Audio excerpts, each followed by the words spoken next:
Kings League.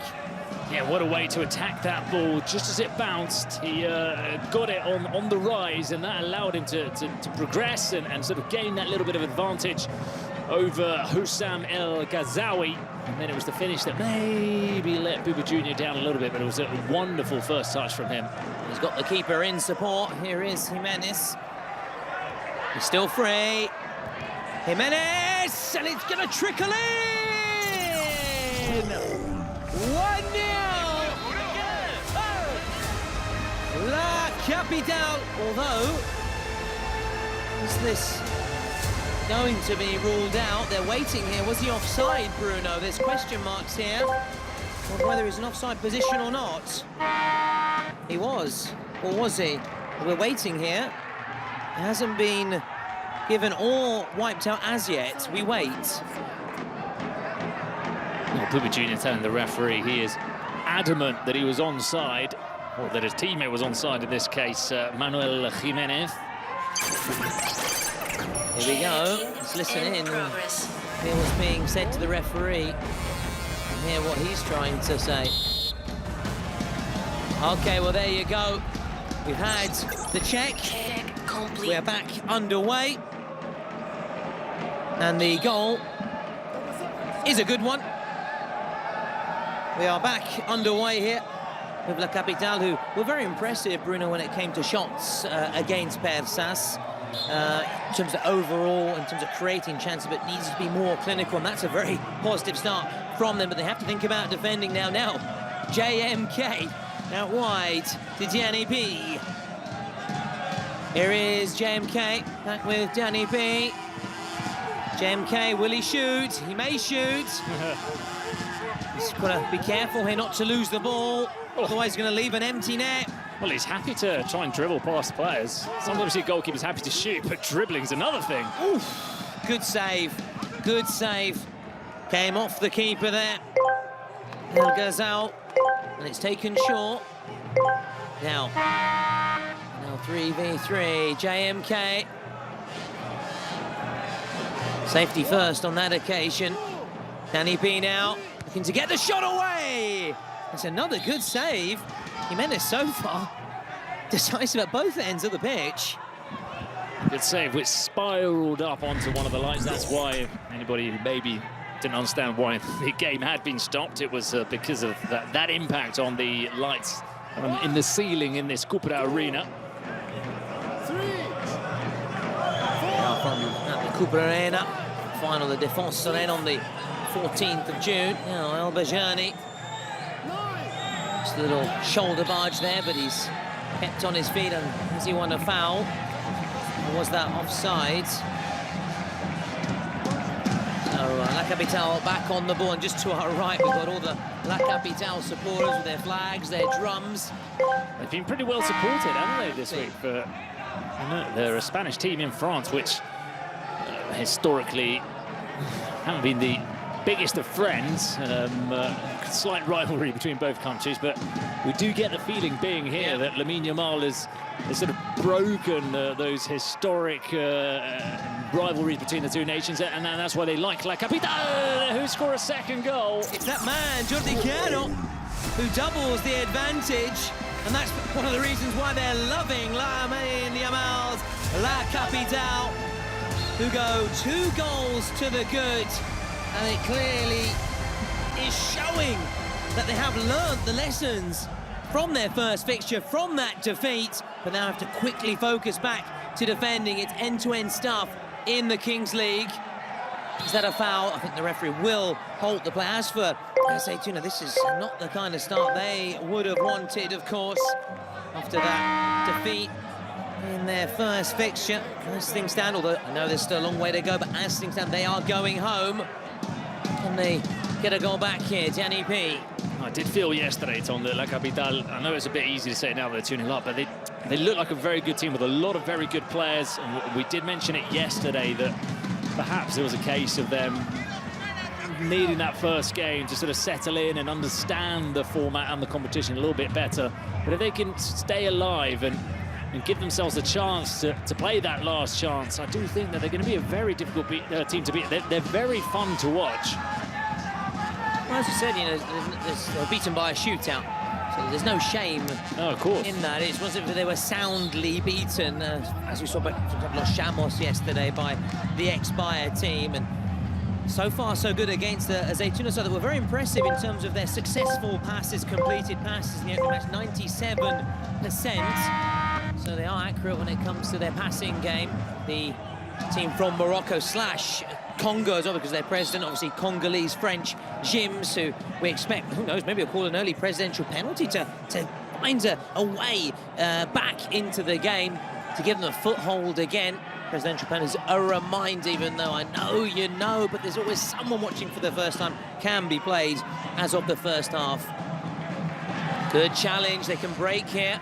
I can see why you were impressed, Bruno, by this Spanish side, this wildcard side, who now have had their... It's offside, it's offside. The two-goal cushion, has it been reduced, the arrears, or is the arm up? The arm was up from the referee. The players, though, to be fair, stopped. And that's something that they shouldn't be doing. They're maybe too accustomed to playing 11-side football and saying, all right, if I stop here, I pile the pressure on the linesman. But they all stopped playing. They raised their hand to sort of suggest he was offside. And the Zaytuna player went through, made the most of that stoppage in play, and then curled it into the corner. Look how tight that is going to be. Let's try and listen in.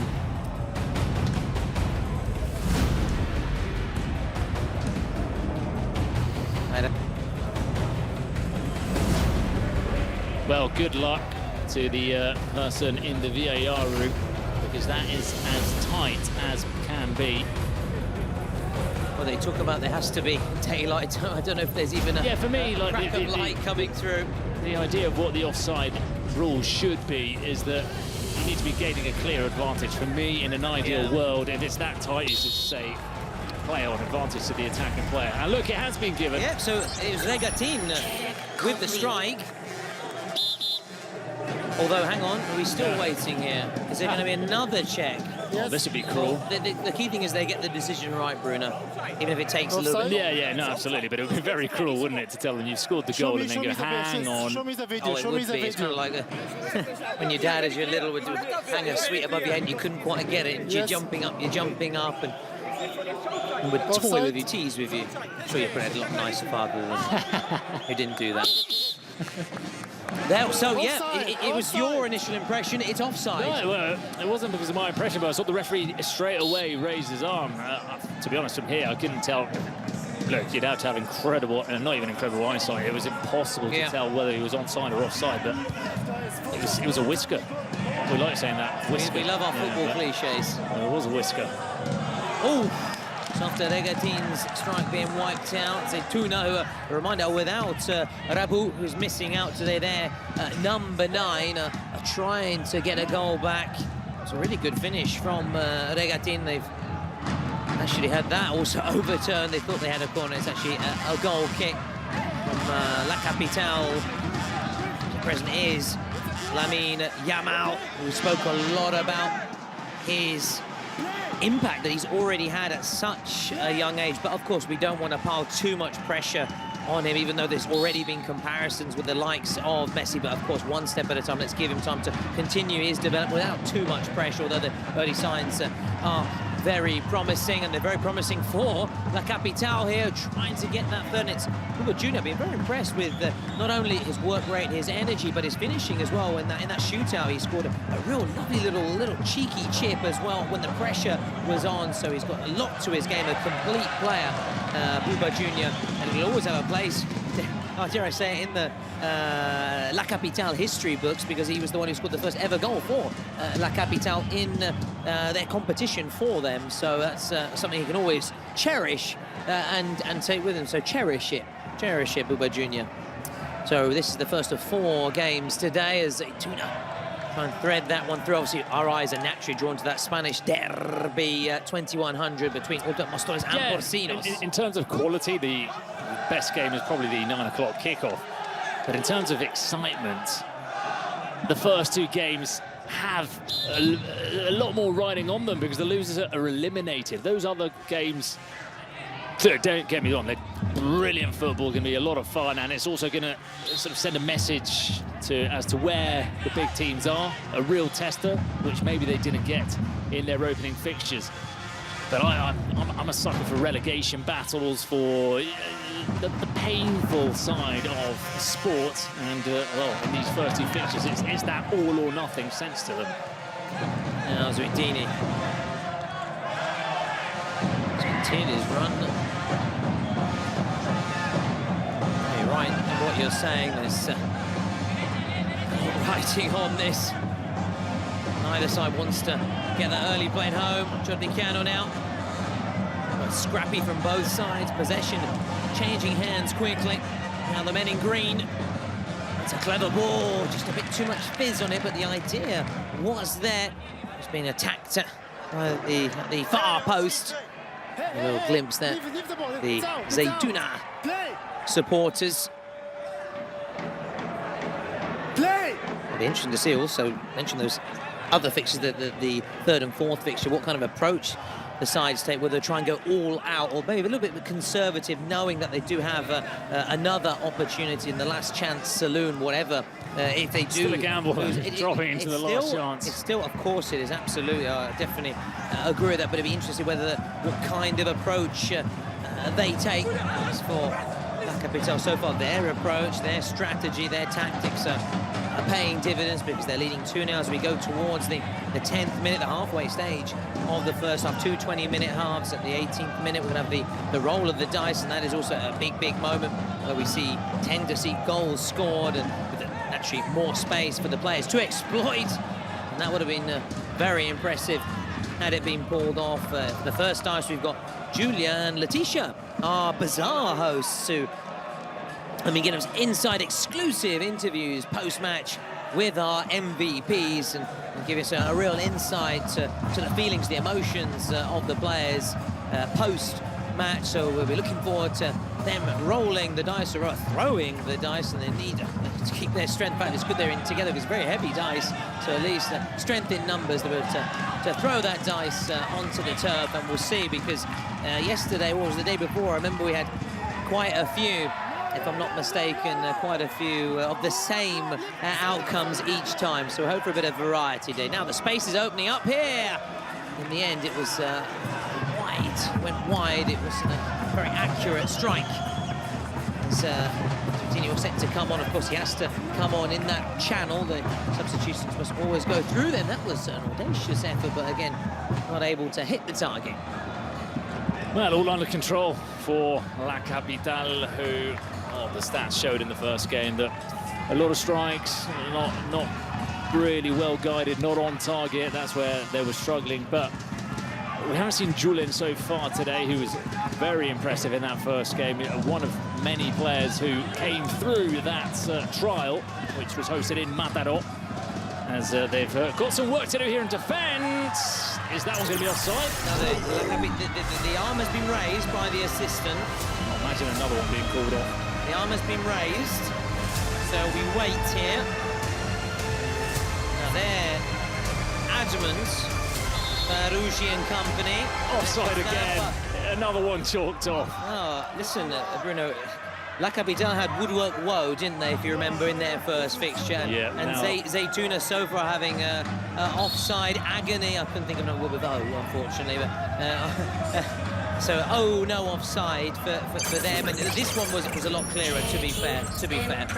Now, this could be 3. Should be 3. It is 3. 1, 2, 3. Ole, ole, ole. And it's number 19, Bennett, with the goal. Joan Bennett, who in the first game looked very good, left-footed, silky, good in one-on-ones.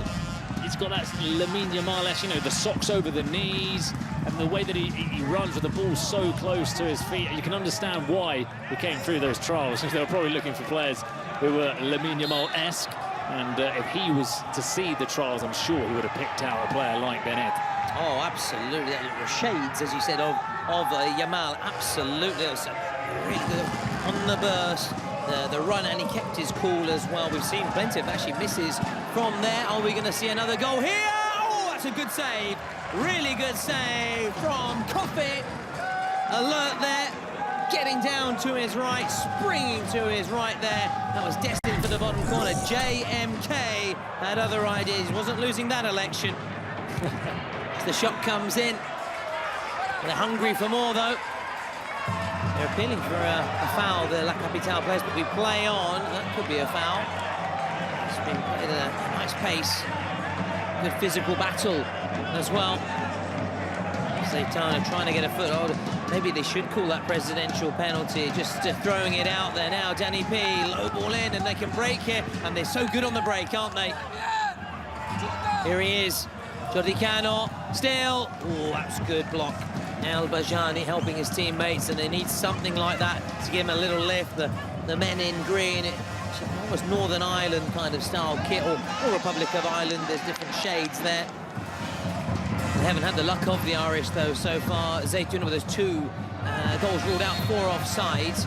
Although the second one, the first one will feel very unfortunate, because it's almost difficult to tell with the lines whether it was onside or whether it was offside. But like I've done, another player that's played better today than yesterday, for example, Jordi Cano, who we highlighted yesterday. He's played in the 4th tier of Spanish football. He's scored a handful of goals. There's 13 goals. That's a very difficult physical league to score 13 goals in. And yesterday, I wasn't mightily impressed by him, but today, I suppose when you're a player of that quality, over 2 games at some stage, it's going to shine through. Yeah, it could be, as we discussed. Like, I mean, in general, it was their first game, maybe a bit of nerves, still trying to settle, you get used to the pitch. There's all sorts of factors, isn't there?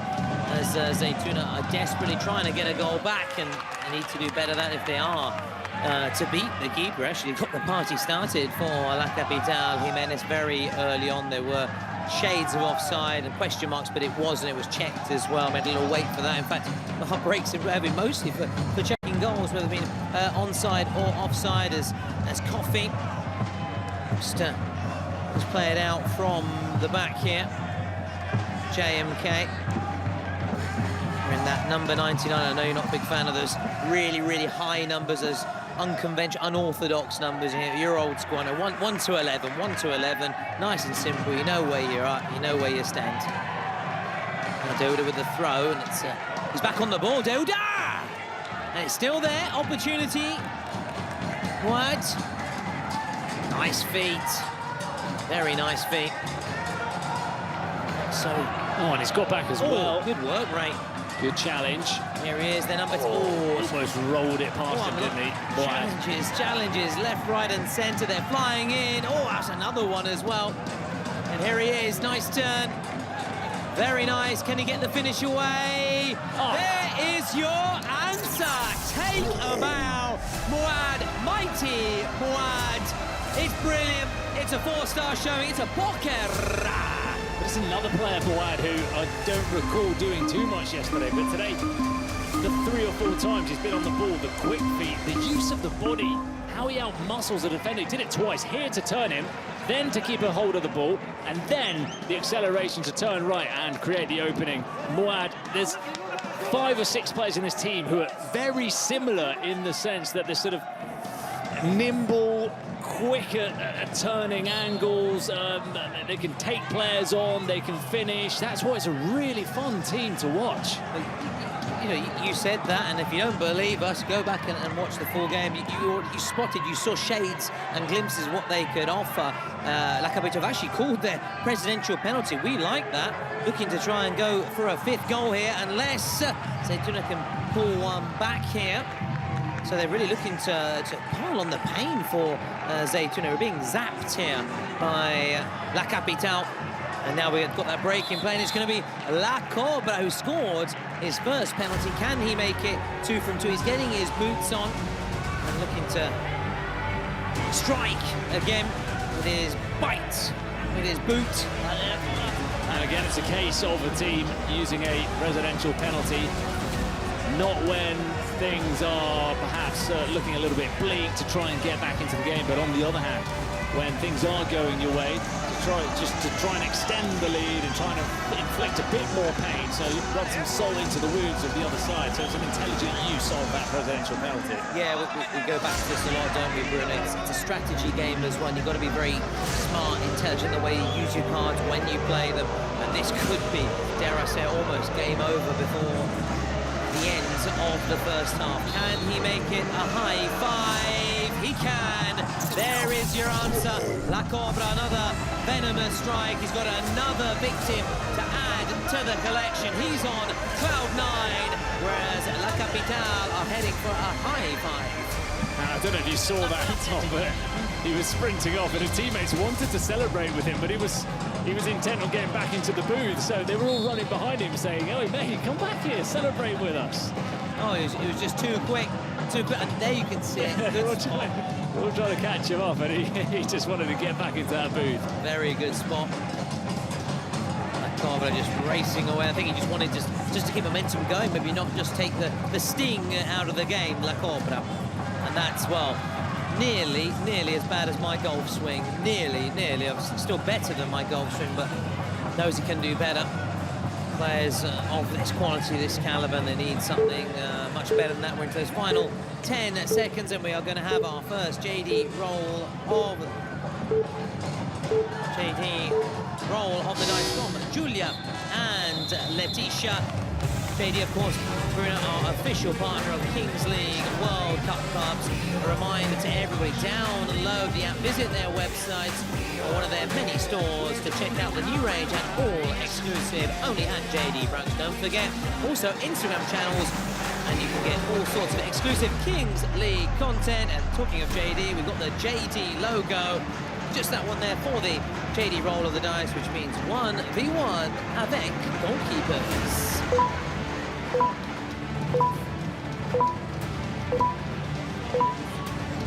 So 1v1 with the goalkeepers, which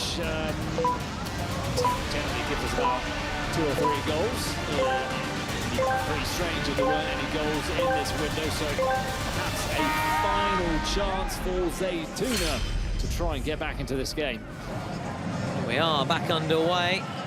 Zaytuna trying their best to win the ball, which they do. It's El Ghazaoui, twisting, turning, nice feeds.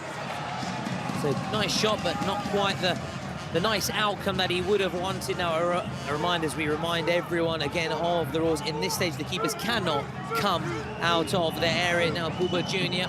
looking to make it 6. Still Buba Jr. Lovely work. Oh, and that's a save. That is an incredible save from Coffee. Yeah, really good work, and he's sent his teammate racing through. Can they get a goal back? Oh, yes! Oh, no! It's not their day. I thought it was in! It's not their day. I apologise to Sandy, but I thought it was in!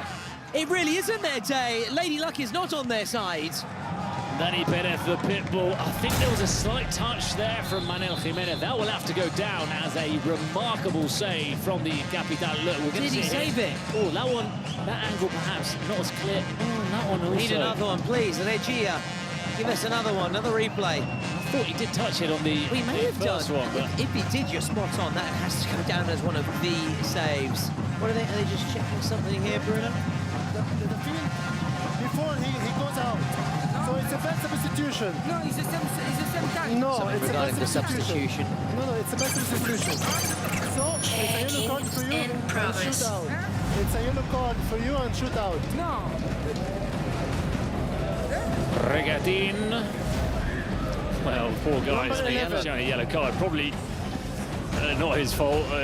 Maybe he was told to come on when he wasn't meant to come on, or maybe he came on where Yes, he yes, wasn't take your meant to time, come take your on, time. and he's ended up having to take that yellow card. Well, he's Yes. one of those 2 players that have got ruled out for offside as well. So as you say, it's really not been Yes. his game. It's not been Zaytuna's game either. We continue to wait though, so it could still be chalked off and be No, it's a could have a different decision. Let's keep waiting. It was a goal Here's kick. something that's being said, spoken about. Yes. For which color?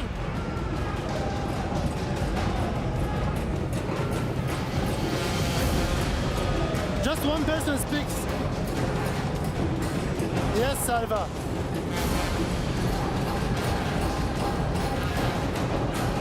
So no bad substitution? Okay, so no yellow card. You can hear no yellow card, so it looks like the yellow card has been, there you go, confirmation, wiped out. So that's the, again, the VAR coming to play, just clarifying the issue. So we are back underway here with Regatin. Will this be the moment he does finally get his goal? He has to actually get back and help out. This could be 6. It should be 6. Oh, it's not 6. Defender's finish from Almeida, who of course was at La Masia with Lamine Yamal, the half Ecuadorian, half Spanish defender. Now Regatin twisting, turning. Can he get this goal back? Still Regatin. The chance went to shoot there. He had it. Still Regatin. Yeah, as you said, the momentum perhaps just went, didn't it, Bruno? There was one moment there that I think he had a bit of an opening, some daylight between Jimenez Almeida and the goal. But Regatin was waiting just for the moment to be a little bit too perfect, and it's difficult. Yeah, you've got to know when to strike, when to play your cards, when to hold them, when to show them. We'll try again, though. Can't fault the effort. And at first you don't succeed. Try and try again. And he's going to have to keep on trying. This could be it. Aleput still. Oh, that's another good save from JMK. May get a second bite of the cherry, though, here, La Capitale. Aleput, and again, another good stop. Oh, Regatin slipping, not at the best moment. I think 3 attempts overall. I think he's running on empty here, Regatin, after all of that attacking and now defending. He lost his footing, and I think he'll be looking over to see if he can get a substitution, but he's going to have to defend yet another attack. Oh, Regatin has been beaten. Aleput! It is 6 goals. Yes, it is 6 goals for La Capitale, and they are on course to set a new record, perhaps, for the biggest win at the Kings World Cup Clubs after Expire's performance yesterday. And no coincidence, it's another Spanish side. Yeah, they're well on their way, aren't they? That record could just be lasting under 24 hours because it was one of the later kickoffs. So La Capitale proving what they showed yesterday. Let's see if we can hear them in this halftime team talk.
Oh, wow. Penalty. I was going to say, they're winning 6-0, so they might go a bit creative, but you'd normally always use a penalty. Yeah, it makes sense. And, are we going to see a record goal difference in the Kings World Cup clubs. And also, are we going to see those clean sheets? The first, Yes, yeah. which would be another It's a very, very rare occurrence. impressive feat. So here he goes, looking to get his second of the game here. And really, surely it would be, it must be, but we'll see whether JMK can pull off the save. Oh, he does! He can pull off the save! A slight moment there for Jan-Marc Coffey, JMK, and that will give him a little bit of confidence. And La Capitale, we were sort of intrigued to see if they could come away with that record, and they're still going to have work to do. Obviously they can do it. It was a 9-goal difference yesterday, so 6 now. But that's the card used up for them, and they had the presidential they've had the presidential penalty, so that's it for La Capitale. Everything has been used. How do you like your coffee? Well, we like it with a penalty save. Congratulations to Jean-Marc Coffey. He still gives them, should we say, a slimmer, a glimmer of hope. And talking of presidential penalties, Jims isn't actually in the arena, unfortunately, so Zaytuna will take a player shootout. That's been just confirmed, so unfortunately we won't see his somersaults and his acrobatics there, which is a shame, but and hopefully we'll still see them to some extent, because at the minute we won't see it again. We'll see him, of course, at the difference. Doesn't look likely. We won't see him playing football. No. We'll see him rapping at the Défense Arena on the 14th of June, so we'll definitely see him in some capacity, but I'd still like to have seen that somersault again. But never mind, c'est la vie, as they say in this part of the world. So can they get Zutini on the ball, and can he score? If he scores, should he score, it would make it 6-2, which would give them, as we said, a little foothold, something to build on. And if you're La Capitale, what do you do? Do you just try and protect this, or do you just really try and go for the jugular? I mean, I'd be enjoying myself, seeing that things are going my way and we're playing good football. I'd keep doing what we've done before and try and score more goals. As for Zaytun, it's only one option, really, all-out attack. All-out attack, unless they just want to just keep it tight and avoid conceding more goals. If they've, should we say, accepted that they're not going to win it and don't want to be humiliated, there's various different approaches. But having said that, in the Kings League, anything can happen. There's still plenty of time available. They've got that star player card, and of course, in those final 2 minutes, goals will be worth double, unless we get another goal here.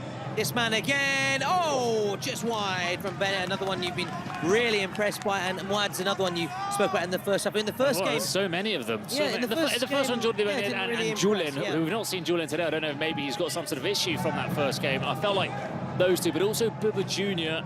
and Dawada. Those four were the ones that sort of shone the most. But today we've also seen Morad, we've seen Jordi Cano. So it's a complete performance from this team. And I'm sure that a lot of these players, look, they don't play Kings League football generally. Save. Still there, still there. Oh, it's in. Bonita from close range. So we're not going to have that clean sheet record from La Capitale. Bonita saw fit to that, the quickest to pounce, the quickest to react. A predator, a fox in the box. To slot it home and make it 6-1 and give them something to cling to. And if their star player scores, it becomes 6-3. Yeah, no, and just what I was going to say about La Capitale, where, of course, sometimes it's difficult to get points across. So many things happening. Look, now there's a presidential penalty. But it's all good. What I was going to say is that these players aren't Kings League players, and I'm sure that a Kings League president, seeing how they're playing these first 2 games, will maybe be having a couple of conversations and thinking about signing a couple of them for the regular season in the Kings League Spain. Hang on here, hang on, hold your horses. Could it be Bruno? 3 goals ruled out for offside. Incredible. What is the issue? Let's try and find out. But I think that touch was from Buba Jr. So then it wouldn't be a. Wait. Did you see the angle? Yeah. Previously, it looked like it was the toe of Buba Jr., which was the final touch. Yeah, as you quite right say. Oh, and this is where they're looking at the offside. Of course, this shot doesn't go in, does it? And then, yeah. Oh, wow. It is more misery from the looks of things. Okay, take your time, take your time. The offside. You can just imagine how they're going to react to this. 3 goals ruled out for offside. Let's see what happens, Bruno. Yes? Okay.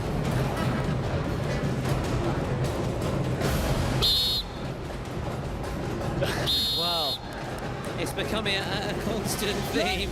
Poor old Zaytuna.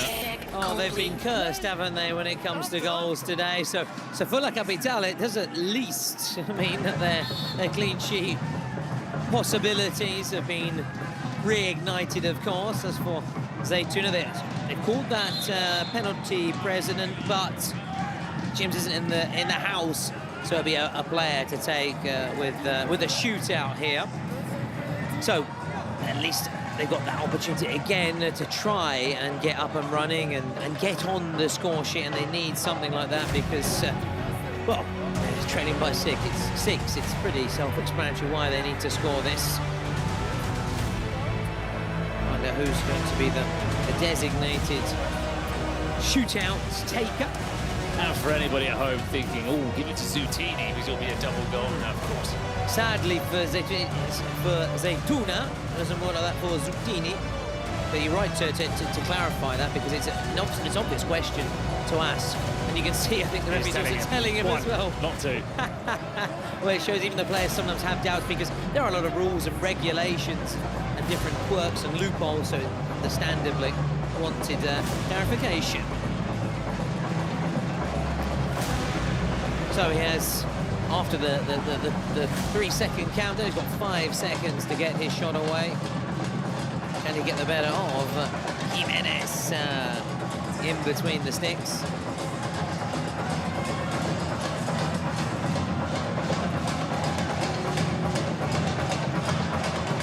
More often than not, we've seen them missed or saved.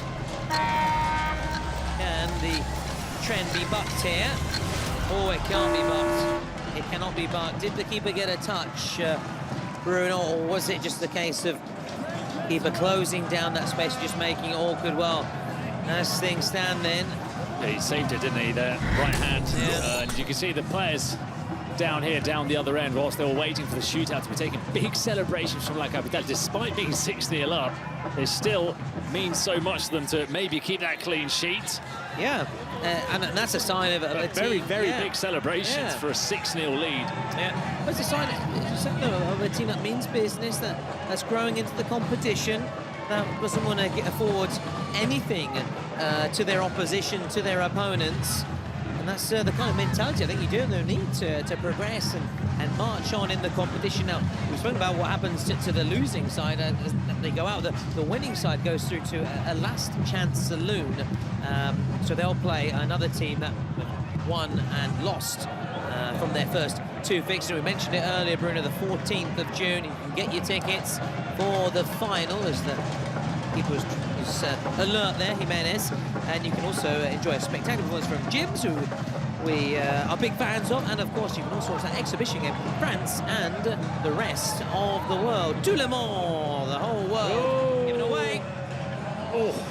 That was a nice little nutmeg pass. It was nice, but yeah, it was difficult. There wasn't really. They could have done a little bit better. They're maybe trying to capitalise, but maybe they're thinking, well, we are leading by 6-0. Why not try something a little bit spectacular? We don't necessarily need to score many more goals, if score any goals at all, really, seeing the lack of goals that are going in for Zaytuna, side from Morocco/Congo/France. One back here by Danny P. And then on the break here, Almeida, one of their 3 wild cards there. 3 players that have been drafted in here for the Kings World Cup Clubs, the 2nd ever edition of this competition. The first last year in Mexico, and this year we're in the French capital. We're in Paris, the city of light, but it's only La Capitale that are shining bright really so far. Zaytuna very much in the dark. All set to go out, and maybe by a 7-goal defeat. Oh, that was a nice play, lovely curling strike on the burst there. Those two causing havoc again. Jordi, Joan. I like Jordi. Joan Benet and Jordi Gano. It's all good, it's all good. As long as they're winning, I don't think La Capitale mind. Now, here comes the shot. Ooh. Now, Jimenez was at full stretch there. So he dived to his right. Let's check this replay, see how close it was. And the keeper get a touch? I think he did, you know. Played short. Zoutini still has that star player power. And as, apart from the shootout, which of course, as we've said, wouldn't have counted for double goals, I've not really seen him involved too much in the second period. But it can't be, of course, the scapegoat's the entire Zaytouna side, which has just been blown away. Completely. We've not really seen much from anyone from Zaytouna today. It almost makes you forget about yesterday or the performance 2 days ago. Here comes the shot! And there's a clean sheet gone. Oh, will it? Well, I wouldn't be celebrating just yet. I was about to go full-out goal celebration mode, and I thought, well, maybe just rest the voice a little bit, because we've already seen 1, 2, 3 goals ruled out for offside. I don't think that one was, but I said that about the other two as well, didn't I? Let's check this out. Now the referee in contact with the VAR. It was a cool finish. It would be cruel to wipe this one out as well. Looks like it is going to stand on this occasion. Is Zoutini just saying I was the one that took the shot? I think he's saying that, yeah. That's what he's just trying to say to the referee. There's no goal without controversy here. No, it's just been one of those games.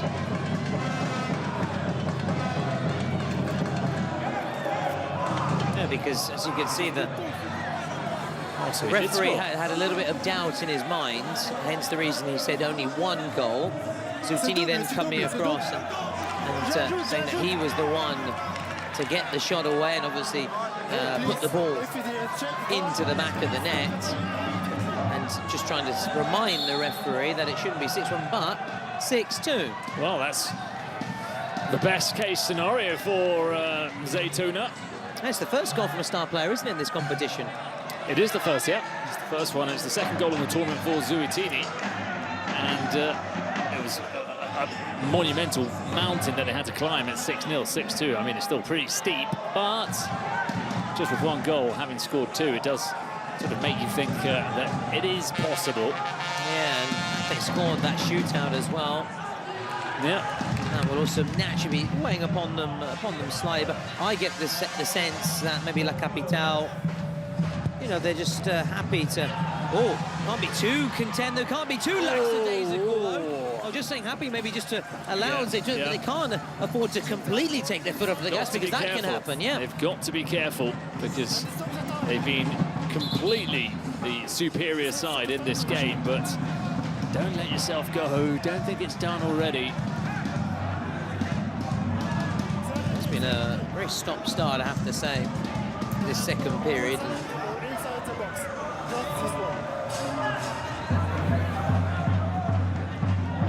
Referee again just waiting for instructions, waiting for messages to come through from the VAR. Let's see what the issue is, Bruno. Checking in progress.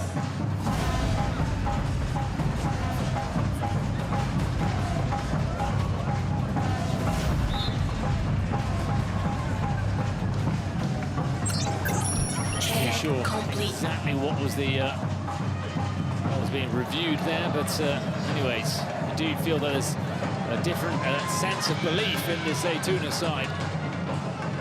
Oh, but can it be killed off? No.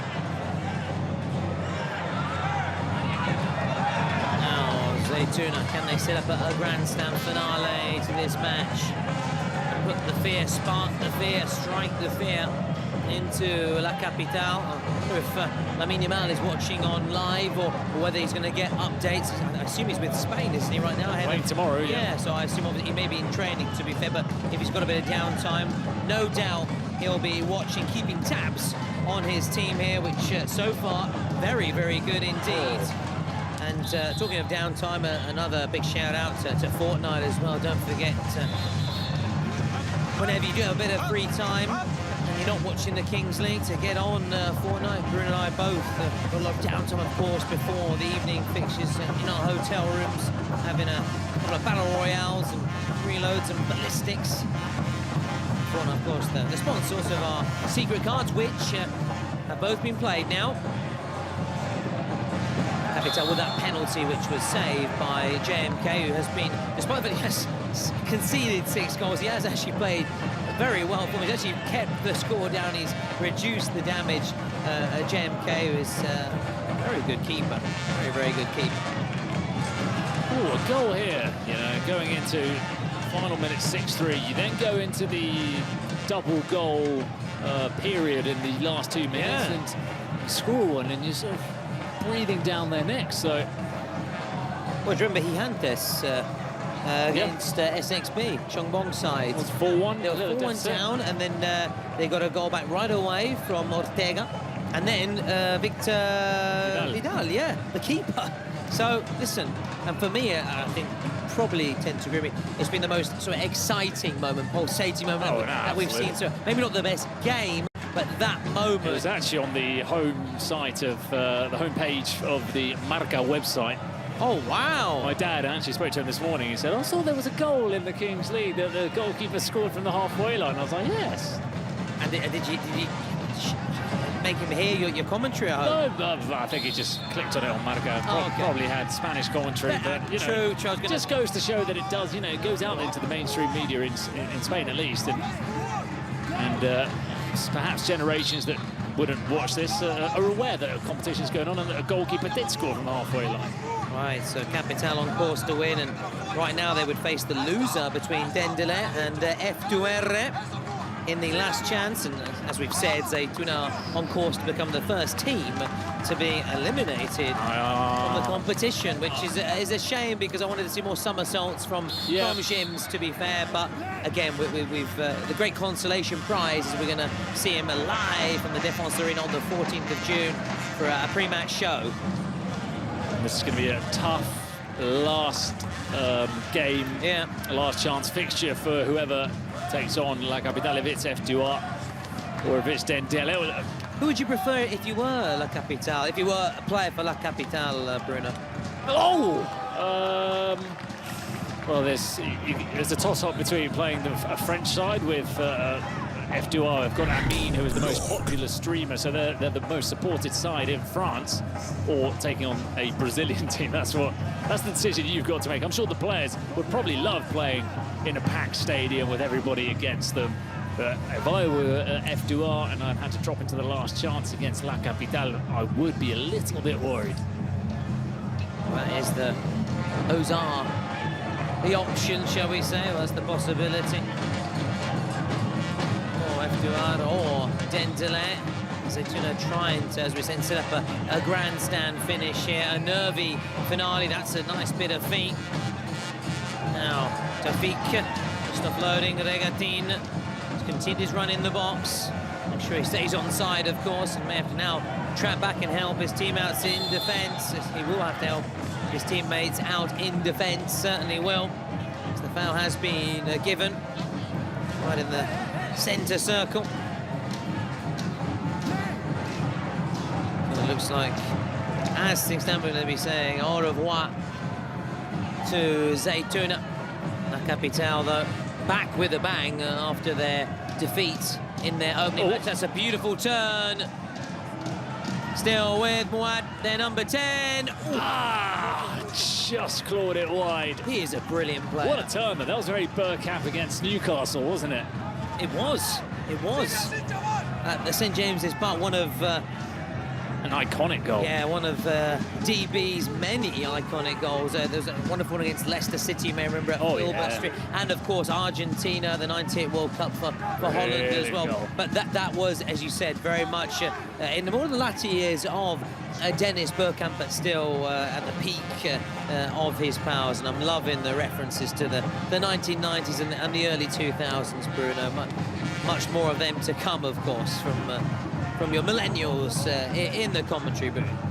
Now, Wilber Jr. just trying to pick out what really has impressed. He must be a candidate for man of the match. And as we get into the 38th minute, we will see the candidates for MVP. Obviously, for Zaytuna, it must be JMK, must be one of them. Maybe their goal scorer, Zutini. For me, I would have 4 if I could have. La Capitale, as Mouad looks to make it 7. Oh, he can't quite make it 7, but he came mightily close. You could have a hat-trick, Mouad. You Could have had a hat-trick, the one that he clawed wide a couple of moments ago. This one, which he should have scored. I think, again, it's a 6-2 up finish. I don't think he finishes like that at 0-0 or at 2-1 up. Yeah, you're right. That's what we've been sort of saying about the entire second half performance, haven't we, from La Capitale, as a shot comes in and it's a brilliant finish. And it just goes to show you have to take those chances, even if you are ahead by such a big margin. Will La Capitale be made to rue those missed opportunities? It is 6-3. We've still got under 4 minutes to go, plus those 2 minutes at the very end when goals are worth double. It ain't over till it's over, baby. It's 6-3, and Zaytuna have momentum. They've got belief. And La Capitale, a bit of fear, maybe their confidence just being chipped away. I'm sure teammates will be looking at Moad and saying, come on, you've got to put that away. Got to put it away. Got to take your chances when you're up as well. And it's not a case of being a little bit laid back because you think it's done. You've got to just still be... Look, Cristiano Ronaldo was the master of that. He didn't get bored of scoring goals. And if his team was 6-0 up and he had to score a 7th or an 8th, he was more than happy to do that. You need that fighting, competitive animal to come out, and that's what's been missing a little bit from La Capitale. It's as you said, that ruthless streak, isn't it, Bruno? That winning mentality, just to keep going. I'm not saying it humiliate your opponents, far from, but have that edge that you just make sure you put the game to bed, basically. Can Wide now do that? The touch wasn't quite good enough on that occasion. Possession, unsurprisingly, in favour of Zaytuna, who are making a game of this after such a disappointing first half. They're battling back, but they have to get back now. Wide holds it up, waits for options. Buba Jr. Keep an eye on Dodo on this near side. A counter-attack now. Is this going to be 6-4? Oh, off the line. Goal line clearance. And then referee halting the play. Oh, he's blown the free kick. That's a strange one because there was an advantage, really. Yeah, and they finished the move. Yeah, and they used the advantage. It's spilling over. Are we going to have a card here? Are we going to have a red card? Is this game going to end on a little bit of a sour note? It's Alibus is down on the ground, one of the scorers for La Capitale. We need a replay to understand exactly what happened, the nature of the contact. But you can see Dauda, what he's suggesting here. There's a little bit of pushing and argy-bargy. Well, it's Dani Perez, known as the Pitbull. You can see why. Pushing.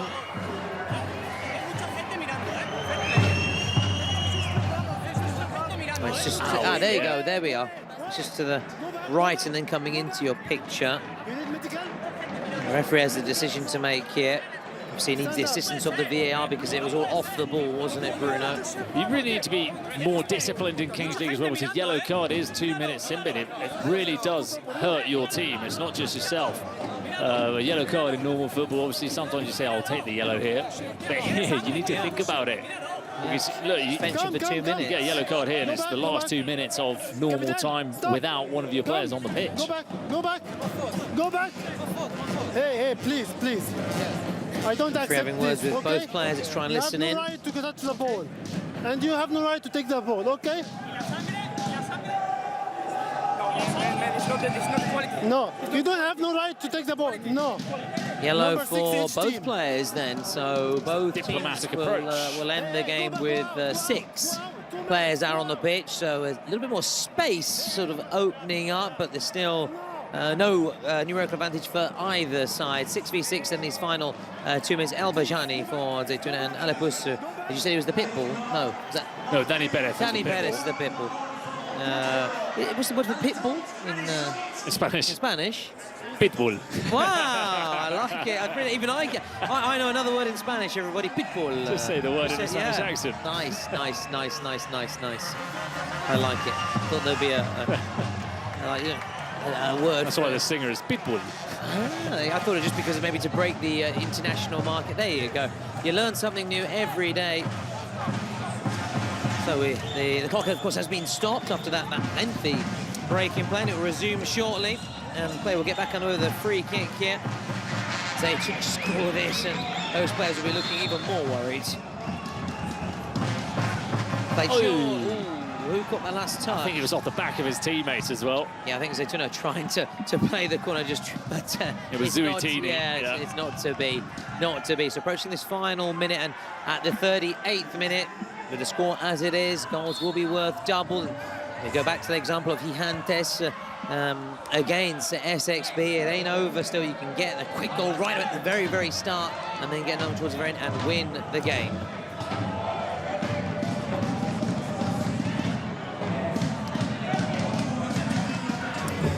So regarding the yellow cards, they accumulate during round 1, round 2, and the last chance phase. So if you get 3, you miss 1 match. After that, they reset. No more accumulation for the bookings. And we see similar things, of course, in traditional football as well, don't we, Bruno? As Zaytuna are just trying to maybe get a goal back, and they make it 6-4. That would be very interesting. That would allow them to actually draw level right away, but into those final 2 minutes, but it doesn't look like they are going to make it 6-4. The final 10 seconds, the countdown is on. Try and take a little break as well and see what or rather hear what the coaches are saying in this little quick break, this quick turnaround.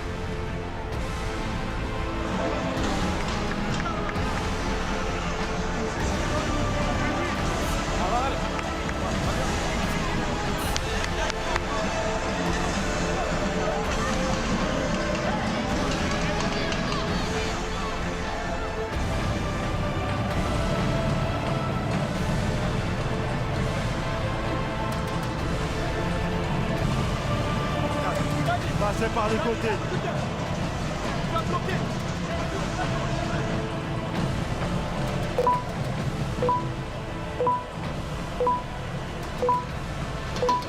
We are back then.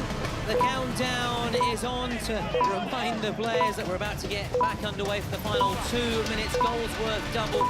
Should La Capitale score, then you really would feel that they can now get their passports ready, the Zaytuna players, and they get their flights home.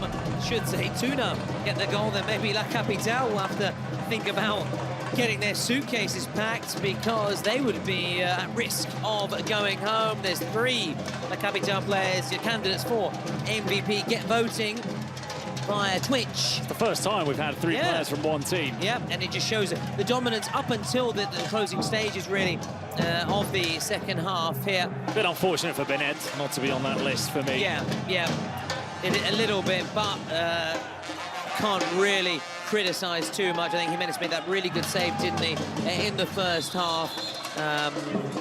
And also, to be fair, in the second. Yeah, the goalkeepers are always going to shine because they're so heavily involved. But I think it's a game in which the strikers have shone, the attacking players have shone more than the goalkeepers or the defenders for La Capitale. But anyways, anybody would be a worthy winner, of course.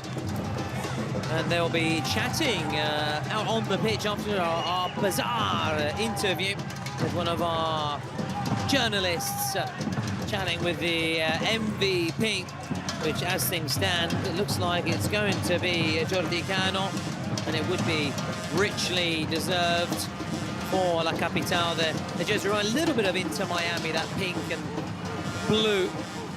But of course, they are La Capitale, and they're from Spain. They're not from Miami, although there's obviously still that sort of Spanish-Hispanic connection, naturally, of course, in that part of the USA, proximity to the likes of Cuba. The shot comes in, and it had Jimenez very, very worried, very relieved to see that one go out wide. As we now get towards the very closing stages of normal time, we'll see how much added time and will be given by 22 shots officials. apiece. Wow. I wouldn't have thought that Zaytuna were as close to, had the same shots as La Capitale in this game. It really felt like they've been completely dominated, but they've reacted in this second half and, I suppose, put together quite a few more shots. They still got 3 minutes, still got 3 minutes. Here we go. Final 3 minutes, now or never, really, for Zaytuna, if they are to have a chance of winning this. As things stand, they're in touch with the travel agency and getting their flights booked And they're heading home to their You might want to hop on that email. respective nation as the shot comes in. Not because I want to get you out of the country, but it's just so you can get that flight sealed, Oh, exactly. I need to get which you're mine. still waiting for. Oh, there's also my flight, of course, to be booked for the trip home. I don't want to go home this Saturday, unless you want me to go. No, of course. No offence taken. That was not the undertone to the message at all. I know. We're just a bit of banter here between an Englishman and a Spaniard. Although technically I'm Scottish, but anyway, although the Germans continue to call us the English, I think if anyone has an English accent, a British accent is English for the Germans to our left. There are other casters. We've got plenty of international casters. This is an international competition, international event as the shot comes in, and another close one. They're certainly peppering the goal, aren't they, with chance after chance, but it just doesn't seem to be quite working out here. I'll leave a little bit of a bitter taste for La Capital to have finished this game. We thought for one moment that they were en route to breaking the record for biggest scoreline or biggest goal difference in the history of the Kings World Cup, and it sort of ended with them pegged back, pinned back by Zaytuna, and just really not fighting for their lives, but just trying to get over the finish line when that wasn't the sense whatsoever. Halfway through the second half for La Capital. Can they go out, though, with a bang here? Sulen, who is on the pitch in his closing stages, the number 7, who had a real big impact, didn't he, in that first game, which he was very unlucky, striking the woodwork on more than one occasion. La Capital want the final whistle to go, but there's still time left on the clock. Zaytuna looking to pin back La Capital. Close out on the front foot. There's the volley! Oh, I thought it was in. It went just wide, and maybe that is it. C'est fini for Zaytuna. I think it's lesson learned for La Capital. Never take your foot off the pedal in the Kings League. We go back to that moment from Mouad when there's a yellow card here for time wasting. I think, fortunately for them, it's not really going to have too much of a bearing on the game. No. There's another player going off. Yeah, and of course that will actually be carried over. You don't have 2 minutes left to play, but Jimenez then leaving his teammates a man light for these dying embers of the fixture. There is Yannick Doporkov, Ukrainian goalkeeper. Well, it looks like it's been a very brief cameo from him, but still playing his part in these closing stages. Well, I saw an impressive brief cameo from a goalkeeper yesterday. That, yeah, for Karasu, yeah. Yasin Shevki coming in and being the unexpected hero in the shootout. 4 marks to him, so of course it shows there's always time to have an impact, but with the 3 minutes of added time up, although we continue to play on here.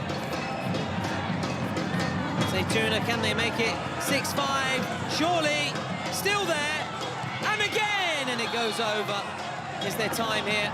Is there time? Well, they're going to let them take the corner. I mean, they need 2 goals, so that even if they get probably out, isn't time to at least go out with a consolation goal. Referee looks at his watch.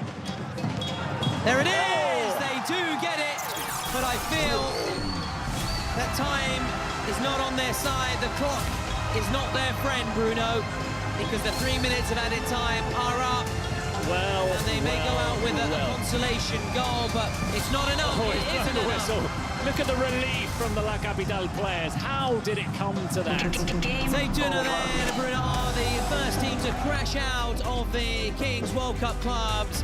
La Capital march on, and they'll take on one of Dendele or F2R. We'll find out shortly who's been confirmed as the MVP. We'll be chatting to Julia here for the Bazaar interview.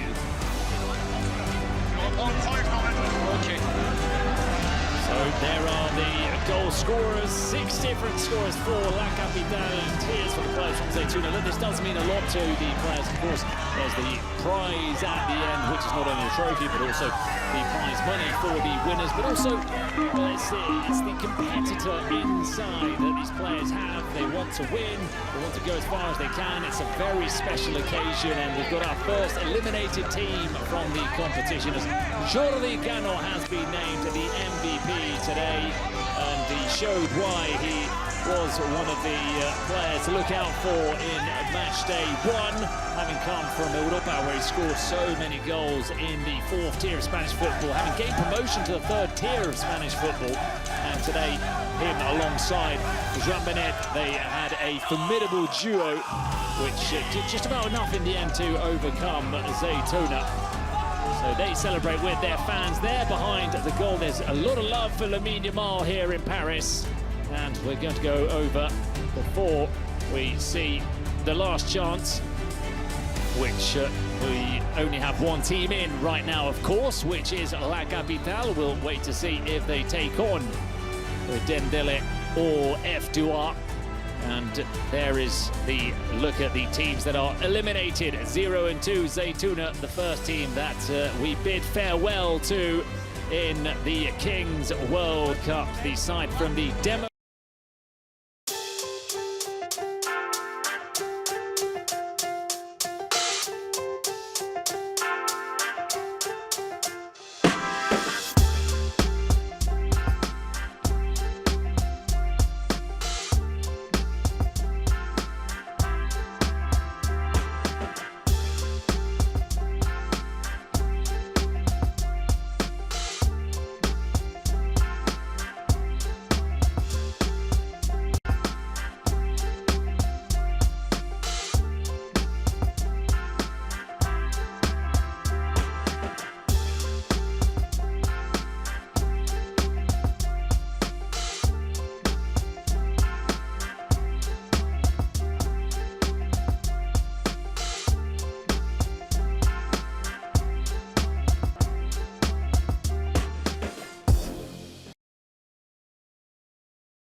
So wonderful video, GTA. Everybody's waiting for the next edition of GTA. It's been a long time coming. I'm sure it's going to be brilliant, but everybody's gone through a period in their life, I'm sure, where they played Grand Theft Auto, but it's not one of our sponsors, so we won't talk anymore about them. We'll talk about different games and different companies. Fortnite. Fortnite. It's all about Fortnite now. Fortnite is the new GTA. Well, I think it is for the new generations, but we've got Miami 7 against G2 FC, another one of these real last chances to stay in the competition. The Americans against the Germans, who are yet to win any of their games so far in this competition, none of them from the Kings League in Germany. They were, out of the teams to come from Germany, the last to qualify because they extended the pool of German sides because Bastian Schweinsteiger said to Gerard Piquet, hey, come on, man, we've only got 2 teams, give us 3 slots, and that's why they're here. They're taking on a Miami 7 side who played quite well in the opening fixture, didn't they, at top? Yep. G2 were beaten 3-1 by Ultimate Mosslers in a game where we felt that it was a bit of a coast by the Spanish side. Yeah, it was a bit of a big moment, shall we say, for Miami 7 in that game. We've spoken a lot about it after the game together. I thought Vives getting that red card, which really punished Miami 7, and from then on, obviously, it gave the advantage to the opposition, who went on to win. So Miami 7, obviously, after that red card, are going to be without their number 17 today, and we'll see what impact it has on them, whether it plays into the hands of G2, this side from Germany, as you said, actually using their contacts quite rightly to try and fly the flag for one of the sides from Germany. It's great machine of a nation when it comes to football. A powerhouse is the word I was looking for there. And they're looking to now become a powerhouse in the Kings League, but they haven't made the greatest start here on the international stage. They 3 from 3 in terms of defeats, so which is why they find themselves in this real last chance for them, because if they lose, they'll be joining Zaytuna on the plane home. Miami 7 then, or G2, we're about to get underway. We'll see who'll be coming out and on top and going through to that last chance saloon opportunity. So for G2FC, it's Giamatelli, who was a good performer of matchday 1 and a really eccentric goalkeeper. Make sure to look out for him. Lino Caston, he's changed his hairstyle today, and we saw him pulling off some saves with his head, with his face, with everything. His nose, I think, as well. Let's see if he can do another one of those with his face. No, he can't save that. Miami 7 with an early lead. Briones, one of the players on loan from Cyan's, scoring the early goal for Jake Paul's side. Wow, we saw the keeper get a very early goal in our first fixture of 4 today, and the trend is continuing here. Briones leaving his mark very early on with against the man with the now yellow-coloured hair, if I'm not mistaken. Yellow and pink. Yellow and pink. 50-50. Wow, he's gone for a half and half, 50-50. So far, it's not really brought him much luck. The new haircut for him. He's off his line, though. Lino Casta looking to help Giamatelli there. He's not helping him much here, is he? No, but he doesn't want to be a part of the attack, but it almost makes it impossible for Giamatelli, because he's completely in a one-on-one. And look, this is what you need to do. Giamatelli now needs to defend between 2 players, which is a very difficult task, and it's what Miami 7 are going to do. Briones, this time there is a save from Lino Caston. Keeper's got to get back quick, got to get back quick. Giamatelli get back quick, he's won it back. He's lost it to Briones, good defending from the goal. Oh, and he's almost skipped away from Giamatelli. He's still on the ball somehow, Briones, and he's forced a throw-in. Brilliant football from the goalie. He has got skills indeed. Now, we were right next to the German casters, and before the game, they were full of confidence. They were saying this is the moment that the Germans are going to shine bright. Well, they're not doing that as things stand, but it's still very early days. Bruno, and anything can happen in the Kings League, but they need to get a foothold in this match. They need to at least work the keeper, something to build on and get their confidence back after a nightmare start. So they've got Yunus Mali on the pitch now, a former international with Turkey, as Yunus Mali was looking to curl that one into the top corner. So 2 quality players on the pitch with Mali and Giamatelli.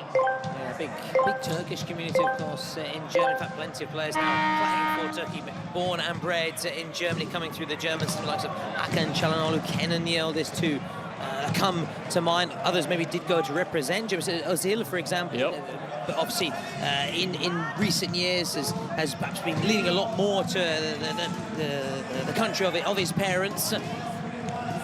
That's a more comfortable save for Lino Caston. Wow, look at that. He's also got the kind of curtains, hasn't he? Yeah, because yesterday it was, or the other day, it was sort of like offspring, kind of Linkin Park, yeah. Yeah, very like when he went to an English school in the 90s. Everybody had that over-the-top gelled spike quiff. Oh, that's gone off the face of Briones. I don't think he was attempting to make that save, a la Lino Caston. They all count, of course, in terms of the staves, and I think we're naturally the referee stopped the play because Sure. he's going to feel that one in the morning, isn't he? Oh, it's a weird one as well because he saw it coming and somehow sort of, I don't know, he didn't get his hands up to meet the ball with his arms or with his hands, and it just caught him on the chin. As we've also been saying, there isn't a stretcher, is there, at the Kings League here in Paris, but a wheelchair. Oh, straight off face. Yeah, it reminds me of an episode of Top Gear. I don't know if you ever saw it, where they were driving around the world, and if their car broke down, they had this sort of battered old car which was always looming in the background, as if to say, if you can't make it, you're going to have to drive that piece of rubbish. Old banger. Yeah. An old banger, let's put it that way. But yeah, well, it's the same. You start seeing the wheelchair coming out here. It's like, if you don't get up on your feet. Yeah, it sort of scares them and makes them jolt back up to their feet pretty quickly. And the good news is Briones is back up on his feet. He's going to certainly feel that. Oh, I said in the morning, he's going to feel it right now, bless him. Why do they say he'll feel that in the morning? I feel it right now. It's painful, he's going to be saying. But well done, and for getting the body behind the ball and making the save and preserving Miami 7, not Miami Vice's narrow lead. So G2F through Yunus Mali. That was a difficult shot, as was going to have to travel through the legs of Kun Agüero. German cast is also sporting. We can hear them now, can't we? Yeah. Apart from everything, they're sporting their brand spanking new Adidas hooded tops as well. Of course, Adidas, one of several famous sports brands, isn't it, in Germany, alongside the Puma, for example. But here they're gone for the Adidas, which also for many years sponsored Die Mannschaft, which our good colleague Julian confirmed is a term they use in Germany for the national team. Die Mannschaft, but one of the teams that are representing Germany so far continue to be very underwhelming, haven't really offered too much, and Miami 7 continue to look very dangerous each time they come forward here in the final third. Obviously, an American side, a wild card side, but obviously lots of different nationalities in what is today, of course, a very international game. So Briones playing it out of the back for Kun Agüero.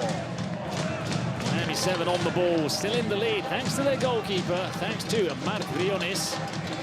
The only other player other than Kun Agüero to have scored for them on the field of play, because of course, as you said earlier, Aitor Uribe's 2 goals in the first round is unavailable after he is sent off in that game, as there's a chance here to shoot, but it flashes just wide.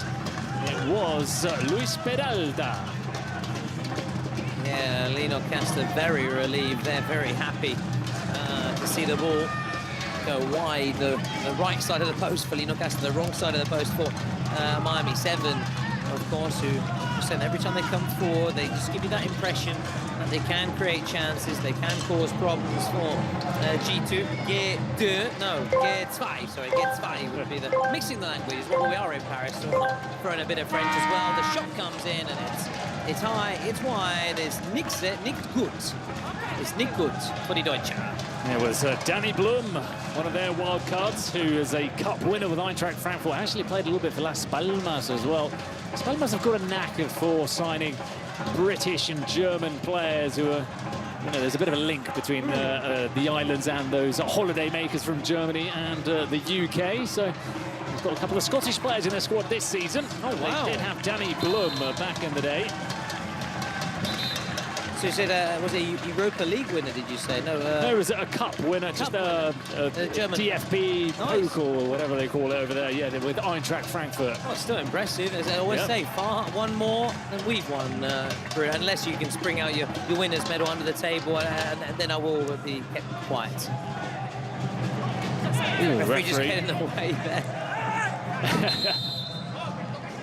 They're screaming at her, and I'm sure she's going to calm it down, like she always does very well. She was very good, and has been very good into acknowledging when maybe it's her mistake, and not just the whole refereeing team has been second to none so far. They've been really good at allowing the game to flow, making those correct calls, and putting down their authority as well when needed. Foul by Josué. We said, look, the referee again is going to talk to the players. We did say that she'd be pretty handy in a negotiation. You know, the there are a few world issues going on right now, and I think she'd be quite good at sort of finding a solution, because how many times do we see the player? She had the difficult task of refereeing Moritz Leitner. Oh, yeah. She kept saying, hey, calm down, don't worry. Yes, I may get it wrong. We're all human. So a very good approach. She was brilliant, and we'll see whether Miami 7 will be brilliant here. They have a throw-in, but no, she was very good. I remember, listen to me, number 10, stay calm, stay calm. It's okay. She was brilliant. And putting a Leitner, who's a very imposing and intimidating figure, dare I say it as well, and putting him in his place. And he actually ended up getting a yellow card as well. He didn't show himself in glory in that fixture for his side, and they'll be in action in the next couple of days as well. And one of the other three, including G2, of course, the German side, says that's given away. Well, they've lost the ball playing it out from the back there. It was Luis Morales who benefited from it. This is what you were saying earlier, Bruno, about Aitor Vives. Arias, yeah, there's the confirmation of that. It was a nasty challenge. One match ban, yeah, it was a late challenge on Nico Santos of Porfinos. Josu, another silver fox. Like to see it. Fabrizio Ravanelli-esque. Juan Gallego. Back towards Josu. You mentioned Ravanelli. Every time I hear that, I want to say it's sort of the late Peter Brackley, where Ravanelli, just that rolls off the tongue. Danny Blum. Now it's Giamatelli.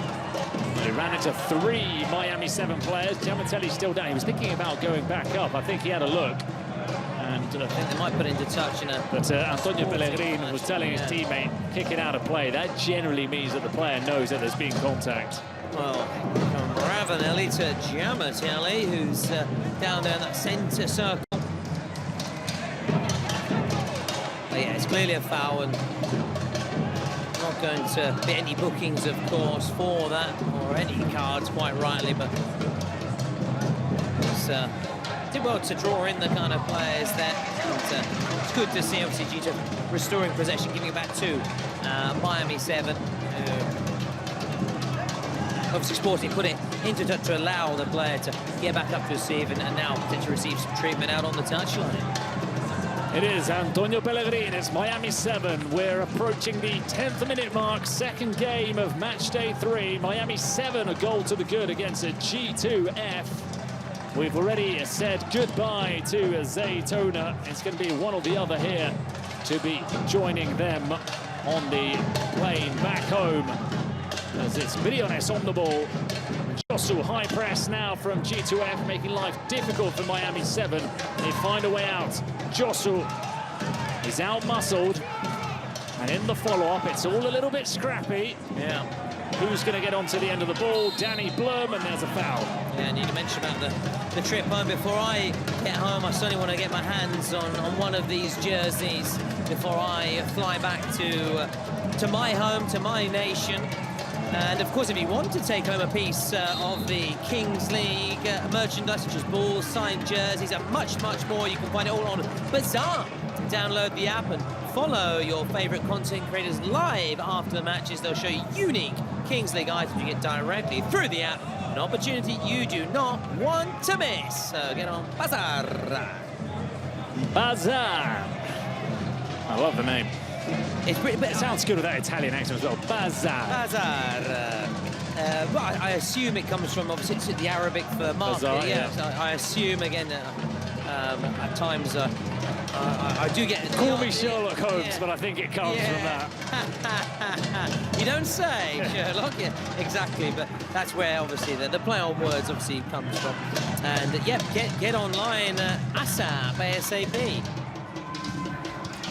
So Caston playing it out from the back. He's not as comfortable as other goalkeepers on the ball. He's happy to give that one to Danny Blum.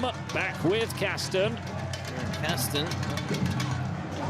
Now they're moving around well. At risk of being best remembered for those haircuts, really. Oh, and they've hit the cage up there on the roof. It's still shaking as well, Bruno. 61 is Cihan Uchar. so much noise being made, and it's by the, I think the Miami supporters, isn't it? Just to our right. That's a really good plays it ball. through. Saved by Briones. It was a clear chance for Kevin Moreira, the Brazilian player in this German side. It's a nice rhythm as well to the drums, I must admit. I'm dancing away here. It is quite infectious, quite contagious, and almost in sort of Miami kind of gear. They're all in white as well, which is kind of closely associated with Miami because of the heat. In the meantime, the G2, they have a corner here, and they're desperately trying to get a goal back. Can they work with Briones, or better put the ball beyond Briones? So it's played towards the edge of the box. This shot doesn't make it on target. The final effort from Nage Dagfools flies over the crossbar. Now we are also getting towards that 18-minute mark and the roll of the dice, and it's going to be Zalrex, the president of Era Colonia. Oh, I don't know if that's right, having a German president throwing the there will be the odds person perhaps saying, well, is that right? Should it not be a neutral president? But of course, well, there's not really much you can do really to favour someone with the dice, is there? Yeah, but true, and he is good friends with the G2 president. If he was handing out the cards, maybe then it'll be a bit more dodgy, but... True. It's a fair point. It's a fair point. But I know as you're a big fan of the German sides, you were just making sure that nobody was worried at home. So that's the thing. I just wanted to just get out there and just make sure we clarify. So anyone at home who did maybe have any kind of suspicions, talking of G2, they just swung that in. What a save! Marc Briones, how did he flick that over the crossbar? There was a nice little flick at the near post, but look at this save. The reflexes from Marc Briones. Woo, left arm and over the bar. Wow. Well, that save with his head earlier, now with his arm, he just needs perhaps his leg, and he's all the various body parts that he can keep the ball out with, and they've got the corner. Oh, into the near post! It's in! Is it an Olympico? We'll have to see. Is it an Olympico from Danny Blum? I saw the ball in the back of the net. I don't know if it was the follow-up, if it was the corner initially, but when Briones had saved one of the hardest saves a goalkeeper could make, he's then been beaten at the near post from a corner. Well, unfortunately for Briones, it just wipes out the magnitude of that save a few moments ago. Maybe it came off the keeper, you know? Did it come off the keeper? We need another replay to check it out. No, I think it went straight in. Straight in. Look at this. What a corner it was. Oh, no, it is Briones. Yeah, so it is an own goal. It's an own goal. It's Briones who didn't know how to deal with the cross, and he's turned it into his own net. So he's gone from hero, it's a bit mean to say zero, but from hero to not so hero in a couple of moments there. Let's just say decisive at one end and less impressive at the other, and that's for sure. Playing his part at both ends in the right way and the wrong way for Miami 7. So Miami 7, how do they respond to that sucker punch, that own goal from Marc Briones? That shows that there's always time to get back in it. There's always opportunities. Miami 7 looking to retake their leads. It's Josu. Can he get the curling effort? How close was that from Josu? You can see from the moment he got the ball, he was looking to cut in and have just enough space to try and curl it. So I'm just still bewildered by the choice of the haircut and the colours as well. I mean, interested to know why exactly those two colours as well. Why the yellow, why the purple? There must be, you know, some. Didn't you used to get some those little those ice creams at school that were sort of half yellow, half purple? I'm not entirely sure what the flavours were, but that's what it kind of reminds me of, his haircut. Yeah. Oh, was that a hand? No, well, nobody's appealing, so I'm guessing not. Remember there was that Neapolitan ice cream that you had, I think, vanilla, chocolate, and strawberry, if I'm not mistaken. But anyway. Hopefully, one of we can maybe ask our German colleagues at the break as well if there's a specific reason why those two colours have been chosen. The clock has been stopped here while the referee just has words with one of the German players of G2 football club, G2F. I do like their badge, I must admit. It's a lovely crest. Who designed badge for G2. Just trying to listen into what's being said, maybe. Well, look, I initially thought there was a potential handball, but nobody asked for it, so it made me think that there was nothing there. Exactly, there. Yeah. Check is over. When players don't react, generally that's the best indicator that nothing has happened. Oh, there's a throw-in that's gone the other way that everybody was anticipating, the opposite direction. Not cleared yet. Over the top. He will battle, try and tee up one of his teammates, and now down the other end comes Joshua Rodriguez. Pass out wide, wasn't quite good enough. Celebration, Bruno. Look at the celebration from Delebi. Talks about the defenders at times celebrating any kind of interception. I love it. I love it. As if they've scored. I love it. I suppose they don't get much sort of exactly. They don't chance to shine in that sense and limelight. And that's them doing their job. Yeah. Much like a striker scoring goals. Pellegrin tried to flick it over the top towards Josu. Again, they're screaming that there was a handball. This time the referee does give it. Straight in to stamp down her authority. Get us back underway here. Final 40 seconds or so before the JT roll of the dice. The Era Colonia president, and of course he's very good friends with the G2 president as well. We'll see what the outcome will be. I just feel if it is going to be a 1v1 with keepers, that would slightly favour Miami 7 with their pacey kind of players they have, the good tricksters, the dribbling abilities that they have on the ball. Get the shot away, get the shot away. Oh, will there be enough time? No, it's blocked. There are screams on 17 minutes, 59 seconds. Let's see, because I'm sure they're going to check it like they check every incident inside the box.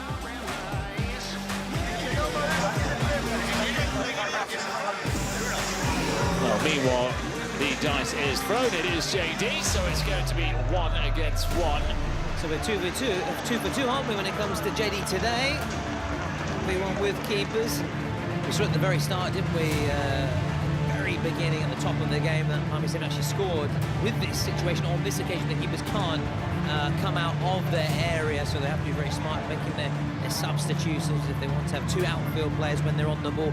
Referee, he gets a confirmation, no penalty. Just waiting for confirmation in her earpiece, and a little thumbs up as well to her assistants as well. Let's hear anything that's being said.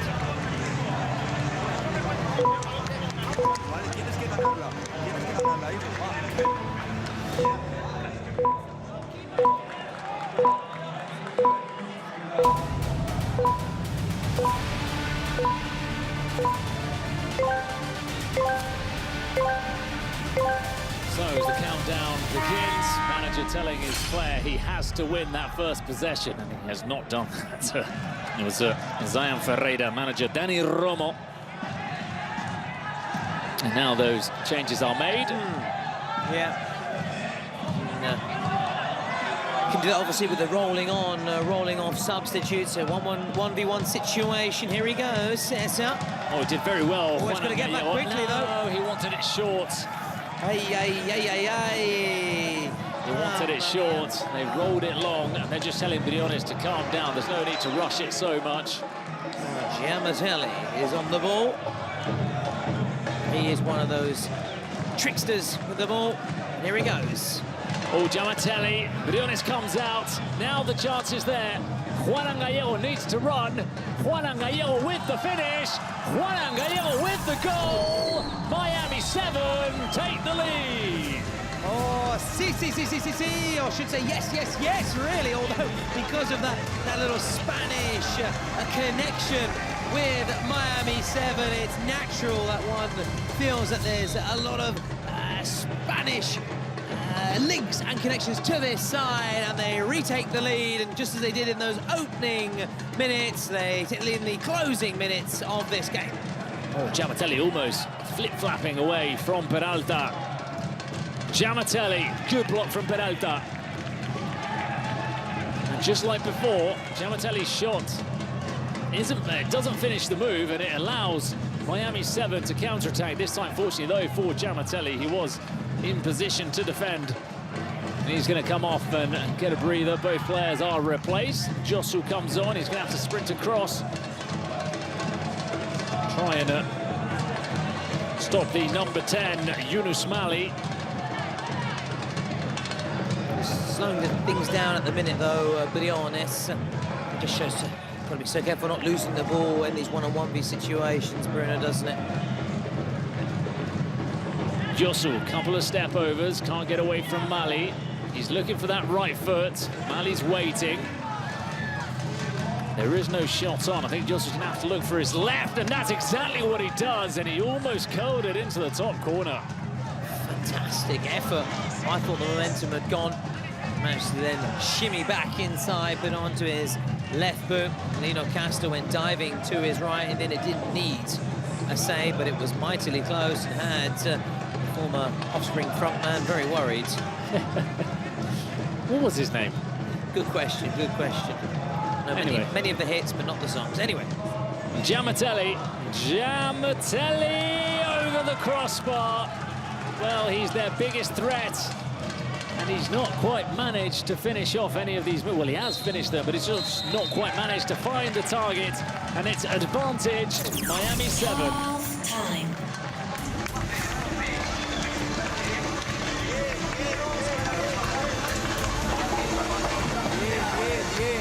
Bien. Venga, chicos, venid aquí a escucharme rápido, por favor. Escuchadme rápido mientras recuperáis, chicos. Bien. Por favor, dos cosas.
As we get underway.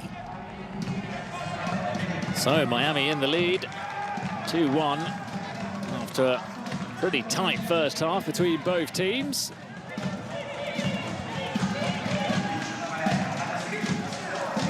And it is Lino Caston, who I think you've dug out the name of the offspring frontman for us. Yeah, it's the beauty, I must admit, of having something such as a mobile phone nearby. Mr. Dexter Holland, how could we forget that? Yeah, Dexter Holland. How could we forget? An icon of the 90s. Such hits is pretty fly, the kids aren't all right. You're going to go far, kid, and why don't you get a job, and why don't you get some goals, G2, right now? That's what they need against Miami 7. But they're certainly not out, far from it, Bruno. Yunus Mali, who was accelerating there. It's brought back, or won back rather, by Luis Morales. Oh. Bit of an iffy control there by Juan Ramirez. Yeah, unfortunately, no one was really pressing part of the pitch, so it was an error which didn't really lead to anything or put Miami 7 in any real danger at all. It wasn't a perilous position for him to lose that ball. Kun Agüero. He turns, he comes away with the ball. Still Kun Agüero, all left foot. Still Kun Agüero. Oh, There's a foul. he's caught there, Danny Blum. Yeah. Danny Blum, I think, tried to claim that goal in the first half, but from that read, we could see it clearly came off, I'll be honest. We haven't technically had our first Olympico goal as yet in this competition. It was a half one. It was, I don't know, Commonwealth goal, let's put it that way. Commonwealth game, or a European Championships goal. I'm not sure, but it wasn't quite Olympic quality or level as yet. Don't show me that. We're getting a bit peckish at this time of the evening. Of course, we'll have time, of course, afterwards maybe to nip to the local BK. Why not? There's plenty near where we're staying, which is great. Had enough baguettes this week, that's for sure. As G2F come forward onto the edge of the box. The ball is played first time, but it's overcooked. Or is it? It's kept in play. Oh! Didn't we have a nice angle of that one from Yunus Mali? I also had a nice angle of just looking at the German casters. They thought that was in.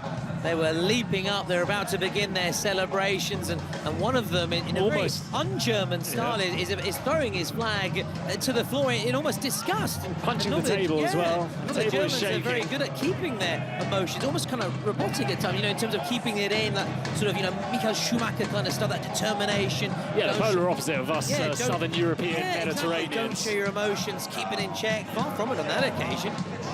Kun Agüero. It's a lovely flick back. Did that take a deflection? I thought maybe it did. No, it's going to be a goal kick.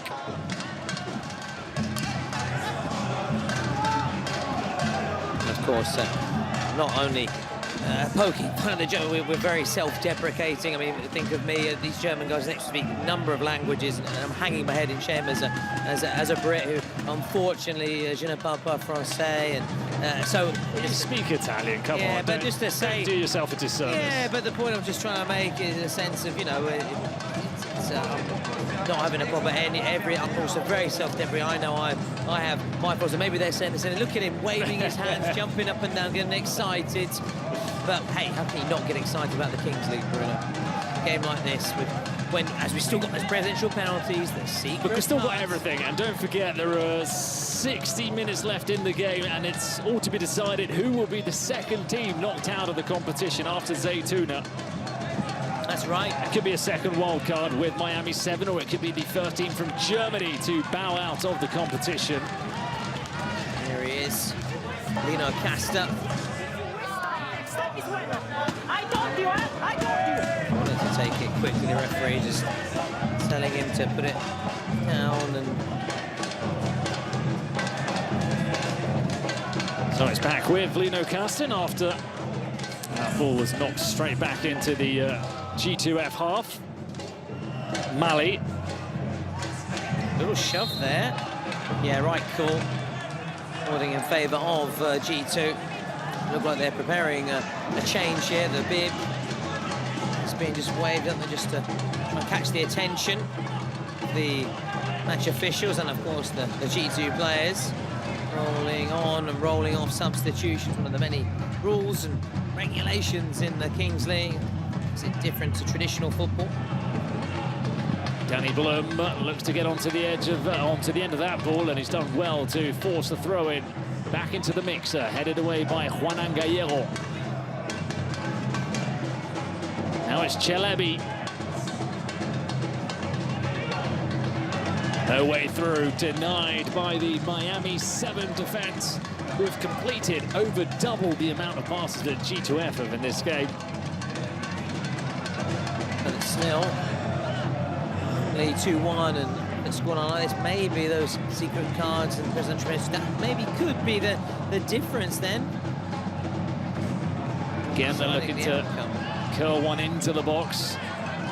As now there's a counter, and this could be a clear chance for Miami 7. It's saved by Lino Caston. Again, it's a little bit unorthodox from him, but it does the job. Oh, absolutely. Got his body in the way. Keeps it at 2-1. Rolled back. Kun Agüero. Briones goes long. Danny Blum will head it to safety towards Lino Kasten. Just right, we've also got some players from the Futbolistas Locos side. Yeah. The German side that was Supporting their good pals. Yeah, supporting obviously their fellow German team. They had a disappointing start, FLC, and looking ahead, stick with us, 2100, the big one to the Spanish derby, Ultramostoles against Porcinos. I do that because I do actually have an English friend. When he speaks Italian or Spanish, he does accentuate the R's. That's very good. That's normally the main difference between a native Spanish speaker and someone who doesn't speak Spanish is the R's. Yeah, so the rolling of the it's R's. a little nod to him. That was as good. Well. That was very good. And it is also me trying my best to have a crack at Spanish in some kind of way. But all jokes aside, there'll be no joking when those sides go head-to-head. Ultramostoles, the Kings League Spanish champions, and Porcinos, yes, the world champions. That was where I was trying to get to, and we've had that in the past. Remember, Inter would win for many years Serie A, but then Milan would win the Champions League. Oh, it's got to be! And that may be sending G2F home. And it's a painful way to bow out if they are to lose this game, because they've handed it to David Ortiz on a plate. He said, thank you very much. Yep, I will accept the gift. And it's Miami 7-3, G2F 1. Well, we were saying earlier to my offspring songs, you're going to go far, kid, on that evidence. Well, he and G2 aren't going to be going far at all. They're going to be going home. It's going to be Auf Wiedersehen to the Germans unless they can change things and turn things around. They gifted Miami 7 an opportunity there when we were saying how tight it was, and that maybe the secret cards, the presidential players could make the difference, and it's now put advantage to the USA side. Now, I think one of the issues for G2F is that Lino Kasten is a good shot stopper, but in Kings League, goalkeepers need to be a little bit more dynamic, a bit more comfortable on the ball. You can see he was out of his box. He was almost like a fish out of water. Didn't really know where he was. He let that ball run when he really should have tried to control it or stick a leg out, and in the end, they paid the price. So it's a double value goal in the next 4 minutes for Miami 7. Yeah, just a recap, a refresh. Any goal scored now in the next 4 minutes will be worth double. They've got 4 minutes, so if you score as many as possible in that time, they're all worth double, but only this next 4 minutes. And again, another reminder, stick with us. Coming up next, huge fixture.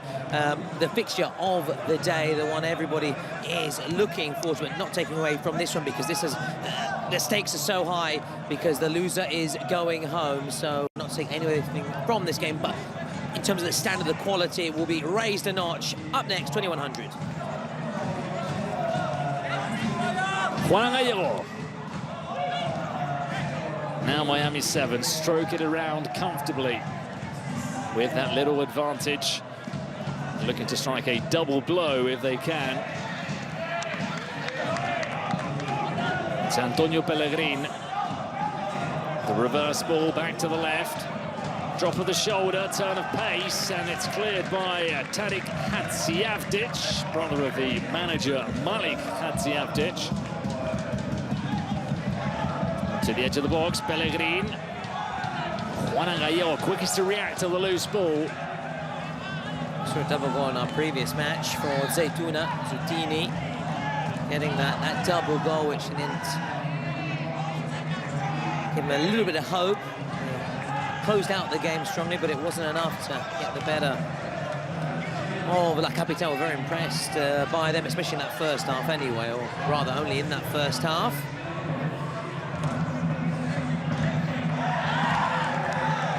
Well, that's all a little bit scrappy down on the flank. That was Fabrice Monchev, who almost stuck onto each other, glued to each other, the two players, as the ball rolled out of play. I wonder if you're a G2 coach right now, maybe play a presidential penalty, Bruno, or secret something, because the game's at risk of running away from you, unless they get a goal now, of course. They'll shut me up. No, I don't think it would be a bad idea, though. Oh, that's a chance, though. Popped up for Alan Patak. Touched it wide in the end. Wasn't a bit of a scuffed effort. Wasn't the cleanest of strikes for G2, and see a lot of the FLC footballistas, Locos players who said just are looking a little bit disappointed. Of course, G2 are their competition, but they want another German side to go far as well and help try and fly the flag. And we'll see Edda Cologne in action tomorrow. I was talking over you, Bruno. No, I don't think that's, well, I don't think anybody could expect that was going to be a chance, because it looked like a cross. I don't think he was aiming for that, maybe just sliced it, and Lino Castro was forced into a save, and now I do think we have an Olympico. Well, in this same game, we've had an almost Olympico. You called it a Commonwealth. That could be a new term for the goalkeeper scoring the own goal from a corner. But this time, I do think it's gone straight into the back of the net from Kun Agüero. Well, I think I mentioned it once, the Olympico goal, and I think this time we will have that Olympico goal, and it's worth double, not because an Olympic goal is worth double, because it's come in that time when they played that secret card, the Fortnite secret card, to make sure the goal is worth double. So it's 5-1, it's 5-1 for Miami 7 against G2. Well, that was a cardinal sin from Lino Castro. Yes, he had a man more or less at that near post, but he was overly confident, and you can see there was a very clear path to goal for Kun Agüero. He thought, thank you very much. I'll strike that into the back of the net. 5-1, Miami 7. What a strike. Still had to find the back of the net, though. You can maybe say the positional play, they had to have the accuracy. He did. And of course, and also the know-how to maybe spot the keeper that wasn't in the best of positions either. So, yeah, naturally, we were saying Lino could have done better, but 4 marks to Miami 7 for capitalising and seeing that there was an window of opportunity and opening that window up and all the way and making it 5-1. Hadziavdic. Well, again, they're looking for crosses into the box. They almost scored from one in the first half when Briones pulled off an incredible save, but it's a difficult route to goal, which GTF are looking for. They've only got 32% of the possession. Now they've got Danny Blum on the ball. Yeah, they won't want to go out with a whimper. They want to go out with the heads held high. A much more respectable scoreline. But having said that, listen, they've still got time left on the clock. They've got presidential penalty. Say they score that, they make it 5-2. We don't know what their card is either. It could be a penalty, for example. It could be a penalty, and that would make it 5-3.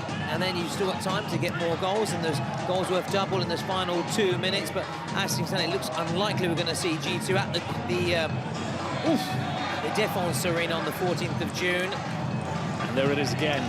The cross into the box, the header. It's a little bit more sort of archaic in their approach, but the header did force Briones into the save. He didn't take any risks, did he?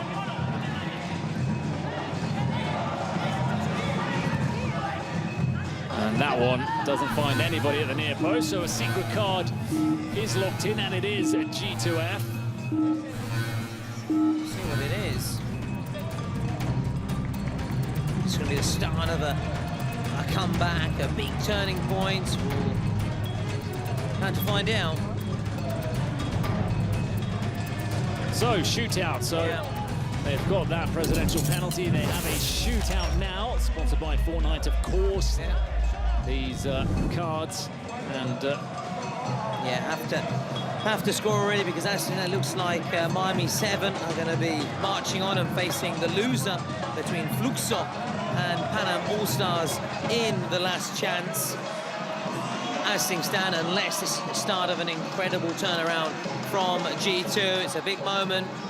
Going to score this to try and reignite their slim hopes right now. So it will be Yunus Mali, former Mainz and Wolfsburg player. He goes round and he scores. Brilliant. He makes no mistake. So there is still life in this G2 side. Brilliant shootout. The perfect 10. Stepping up when his team needed him most. Fabulous technique, Bruno, to take it around the keeper. The composure to slot it home and also do it all within that time limit of just 5 seconds. Very, very good. Sehr gut from Mali. So it's 5-2. Miami 7 still have their presidential penalty. That's all that's left. Both sides have still to play. Well, it's not a card, that option. And there's not long left for them to play it because we're already surpassed the 34th minute mark. That's Miami 7 run forward. Josu. Oh, the referee taking a very long time to blow her whistle. Oh, tension spilling over. Body's rolling. Yeah, tension's bubbling over here. Referee could have some big decisions to make here. Actually, we'll look to the VR to give her a hand. I saw Berkan Çelebi flying out and rolling on the ground. Let's see. I don't know what happened. Oh, no. No. Yeah, I think the referee can just get away with just speaking to both players, really. There's no need for cards for that. Just have a word, say, come on, guys, come on. You know, when you look back, you're going to think, what am I doing? The pair of them, the pair of them. Okay.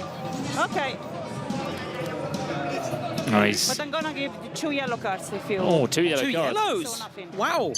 They need to think about this. How many times have we said you need to think about the yellow card because of what it means, because it's a sin bin, but it's going to be for both teams, so yeah, no one's going to come out more. Like we had in the last game as well.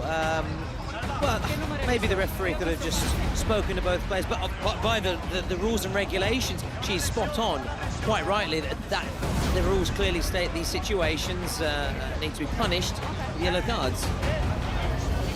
It's not the best dive from David Ortiz, I must say, the way that it goes down.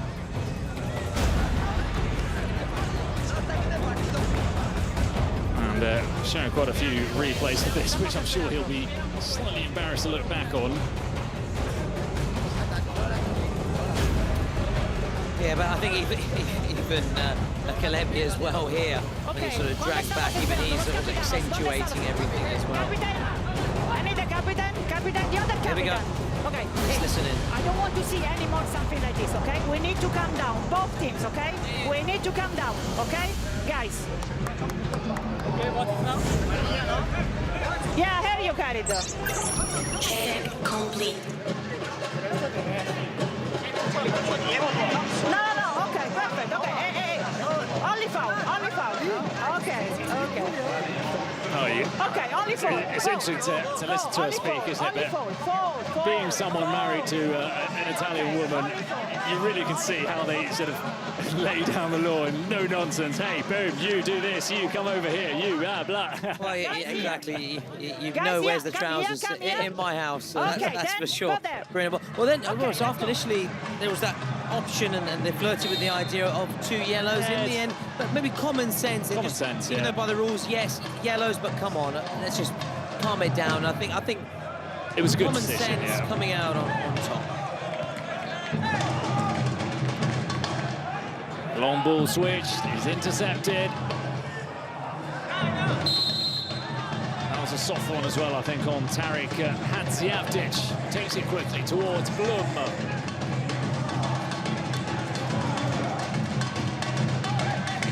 One back by Miami 7. They were little. I thought he was playing out wide to the free man, but he's a substitute waiting to come on. Danny Blum again. Well, he showed that he's got the capability to shoot from long distance. There he went for it. I think maybe he should have tried a couple more, should have, Danny Blum. Talking of the referee, one of the new rules for this Kings World Cup clubs is a designated player to speak with the referee. They designate one player to do so. Only one player per team to speak to the arbitro, the referee. Blum.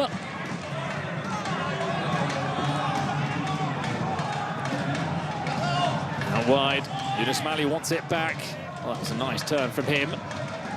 He was looking to play the 1-2 and the shot cannons off of Berkan Çelebi. Of course, the presidential penalties don't have to be played. We saw that yesterday. Yeah. Blum. Oh, good use of the body. Couldn't generate enough power on the shot. Straight at the keeper, but did well in the build-up, but just need more of an angle on the strike. Blum with the interception yet again. This time he is caught napping on the ball. Ramidev. Oh, that's a better turn. He was looking to feed it over to the left-hand side where there was a free player. Just couldn't find him, Zayan Ferreira. Well, can certainly take this going into the final 2 minutes. Those final 2 minutes when goals will be worth double that 3-goal cushion. So G2 would need to score twice to take the lead. It's been in a really good commanding position, in pole position, if you like, to go to the top step of the podium, to drive away with the win, drive on to the last chance saloon for them. It's G2 running Zaytuna, going home. Obviously different flights home naturally once the journey on to Morocco. No foul on Josu. They're getting the rush on as Giamatelli goes down. They needed to rush, I was going to say, because they've got 20 seconds left and the clock was ticking down and will continue to do so. Of course, they will still get time if we reach the 38th minute to take the free kick. And I think that is going to be the final action of these 38 minutes. Here we go. Ooh. Big moment. Big moment. Score this, you're just within one of going level in those final 2 minutes. But it's not easy. The wall getting lifted over the wall, and the referee that's Capitan, listen to me. listening again. No, the rule is no pass, direct, okay? Only one shot, huh?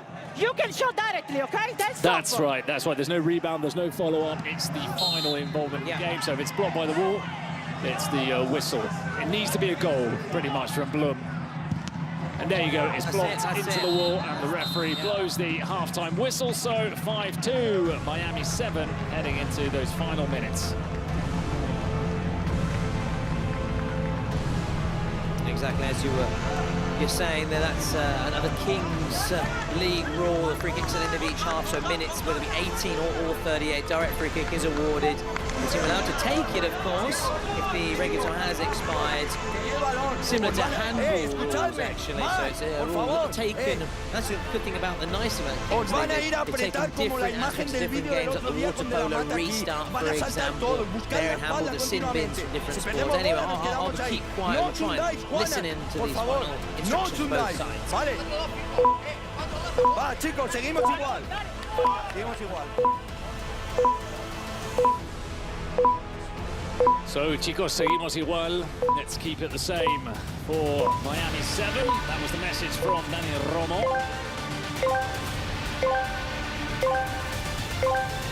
As the ball drops from the heavens here at the Cupra Arena.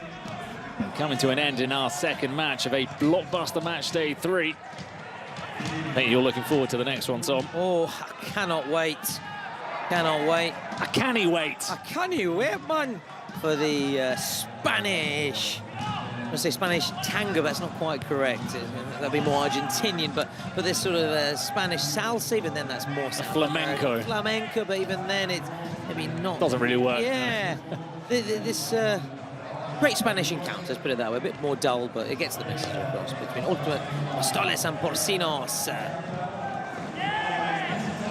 G2FC need one of those miracles that every now and again we see in the Kings League, but they continue to play balls into the box. It's a very different style of play for what we're used to seeing in this competition. As now Kun Agüero drives out from the back.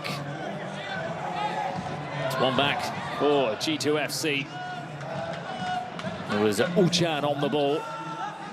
Now Chelebi. Uchan again. Out wide is Hadziavdic.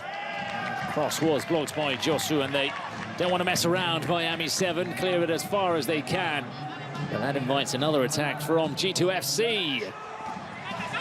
Giamatelli. Oh, they've moved the ball around, but barely produced a shot. There it comes from Giamatelli. It's a comfortable save for Marc Briones. Yeah, that kind of embodies the performance from G2. Maybe putting themselves in the shooting or crossing position, just the end product not being quite good enough.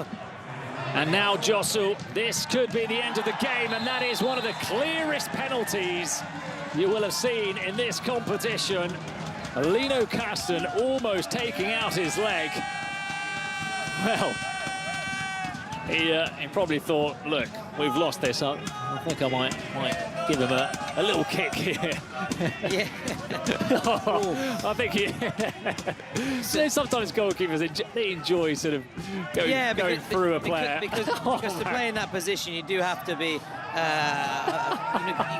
it's a very lonely position. It takes a certain character, exactly, to play in goal. And to be fair, you know, he immediately came straight back. There was no complaints, no protests. And again, we don't want to see these scenes, and we don't want we don't want a sour end to what has been overall contest played firm but fair. And you can see Kun Agüero saying to Peralta there very clearly, he's taking him away and saying to him, I imagine he's saying to him, look, we've won this, we've got a penalty, it's over, there's no point, there's nothing we can gain from this fracas. He's still continuing to protest it. Why? Why? And he's been yellowed, quite rightly. I don't know what may have riled him up, because it's a clear penalty. I mean, Lino Kasten has knocked out the Miami 7 player. You know, Lino Kasten is lucky to still be on the pitch, in my opinion. I think the referees think, well, it's in added time. Let's just finish this off, get the penalty. There's no point, and also because they're going to be crashing out anyway, so why give, say, a red card or a yellow card? But he's very fortunate. We are checking with the VAR. Okay. Well, checking to see if his leg's still on. Was going for the ball. I think hopefully just for the sake of Miami checking whether it's a red card. I think if anything, they're checking to see if it's a red card. If anything. Yeah, or whether there's any offside in the build-up, maybe. But even then... Penalty is confirmed. We are checking for the card, okay? Yeah. Not checking for the We card. said it, didn't we? I was surprised that the referee hadn't already taken out a red or yellow. But yeah, this could be more misery for G2. But it doesn't really... I mean... What does a red card do here? G2 are bowing out of the competition, so it's not really going to affect too much going forward. In that sense, absolutely, but just They're checking. just to sort of again go back to those rules and regulations and common sense. Where's your cut off? Where's the of course. There's that. There are some grey areas, of course. Penalty is confirmed, okay? Tell me. Red card, yellow card. Yes, but he's a goalkeeper. He's inside, okay? We go down, but he's checking, okay? If it was red card, we go down, okay? This is why. This is the only reason why we're checking, okay? All clear from the referee. Oh yeah, she's brilliant at explaining what's going on and letting the players be in the loop and in the know. We've had I one need card. to wait. 61, I need to wait. Zabzic. Hey, you're See not the whether there'll be captain. another I one. told you just once. If you continue, I give you a yellow card. This is the last one I told you, okay? Canido. Perfect, okay. What are we saying? Okay. No card? No card. Obviously the penalty. Goals worth double. So Josu scores. It's going to be 7-2 for Miami 7. And it is now definitively put an act to the Germans. It is Auf Wiedersehen to G2. And they are joining Zaytuna on the plane on the Flugzeug going home. And you know, I'd love to have that referee at home when my toddler's causing problems to explain things, just because I think she would do a much better job in explaining things and getting the message across than I am. She's very calm and never loses her cool. And look at the keeper's off his line again. He's something else, this guy, isn't he? And look, it doesn't really matter now anymore. It's another goal. It's 9-2. But he's been a fun watch, Lino Kasten. Oh, he's been for one reason and another. He's been a character, and listen, the work. Listen, let's try and always put everything on the table and be objective. There are a couple of really good saves in the first half, but if you take the whole performance, then he's going to be more remembered, best remembered for the haircut, for that terrible foul, for just slicing down the Miami 7 player. And look, he was in no man's land. And look at that. What is he doing in that part of the pitch? Maybe got lost. I don't know. But listen, we'll miss him in some respects. We will. We hope to see him back soon. Handball. Handball, which again in in different circumstances could have been a yellow card. Yeah, exactly. There's no point in kicking a man whilst he's down. Exactly. They're out, and listen, I think maybe the referee could even just blow the whistle just before the 4th minute of added time. Miami 7. Few moments where you sense maybe G2 could squeeze back in it, but Miami 7 fully deserved to be going through to their last chance saloon, and G2F are heading home, just like Zaytuna. Man of the match, we haven't had a chance to speak about that. Wanan on course to be chatting to one of our hosts, one of our journalists for the MVP prize, sponsored by Bazaar. I got the R's now. Any R, it's going to be. We'll try it with the with the Spanish/Italian. Bazaar interview post match. It looks like it's going to be Wanan. It's been a big part in this big win, and of course Lino Castano, he has played his part in a negative sense, unfortunately for him. But I'd say we will miss him. No, he's brought colour. The hairstyles. Both literally and metaphorically. Yeah, some bizarre choices, let's put it that way, including not just with the hairstyle, but also out on the pitch. Some bizarre choices. No, look, the save where he headed the ball away, I've never seen anything like that. it was drilled at him from point-blank range, and he just reacted by putting his face on the line. Well, we continue to run down the clock. Let's see if a full-time whistle is blown, and there's only more goals in this game. There it comes, 9-2 to Miami 7. So game over. They will be in that last chance. Game over, and it's game over for G2FC, the second team to bow out from the competition. There won't be any more saying goodbye this evening, because the next games are between teams that have won. But big celebrations for them. I thought Ribes is a relieved man, because he'll be able to play at least one more game in this competition, returning from a ban for their next fixture. So all smiles for the American side. All smiles indeed for the all-American heroes. Confirmation, Wanan Gallego, the MVP, as voted by you via Twitch and YouTube, and shortly he'll be coming across for his MVP prize and his interview.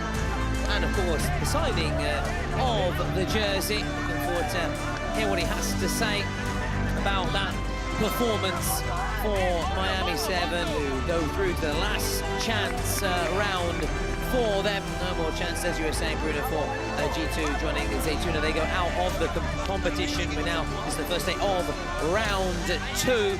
When the stakes go up, the pressure goes up, and where the margin for error is reduced, you have to take your chances. Miami certainly that, as they celebrate in front of their supporters. You can see their flags there hoisted aloft and being waved with a real pride. And talk of pride, look at that moment. They looked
sign in this in this space here. Ok. Complimenti. Do you know a little bit Italian? Conosci l'italiano un po', no? Italiano no. Complimenti, congratulations. Thank you. Go to party. So guys, you can find his jersey on Bazaar. You can purchase the jersey there. So download the app and get ready. See you there.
Si mira, però non si trova.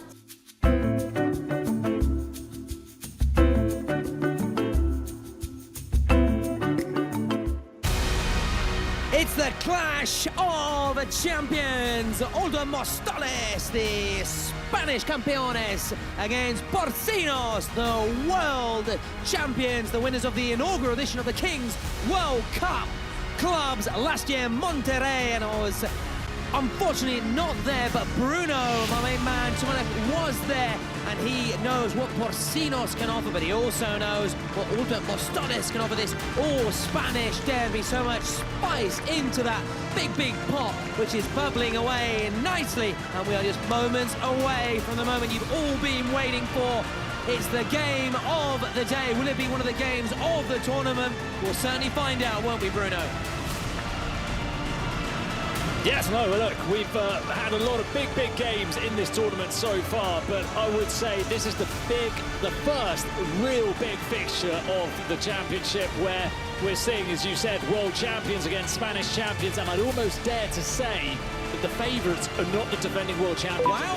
I think Ultimate Mostales are the stronger of the two sides, because we did say yesterday there were just 3 or 4 players in this Quarterfinals side that won that World Cup. It's a new look side. It's lost big players. I think Ultimate Mostales have got one of the most strong, balanced squads in this competition. So really looking forward to seeing this clash of 2 titans in the history of Kings League football. Ibai Llanos against DJ Mario. And the wait is over. It is go. Vamos.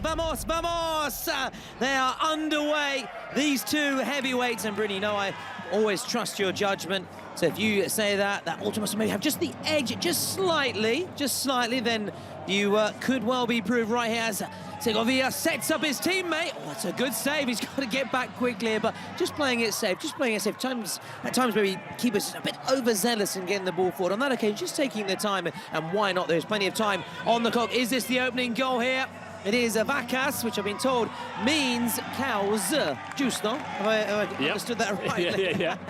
Anyway, let's get serious, because Porcinos want to defend their crown despite the fact they've shaken things up in terms of their playing squad. As almost as we were saying, in their first fixture, they never really got out of third gear. They didn't need to. They did enough to get over the line, and that's not gone over the line. Again, both keepers then having chances here early on. We go towards the end of the first minute. Are we going to have the first goal of this huge game? Good defensive work.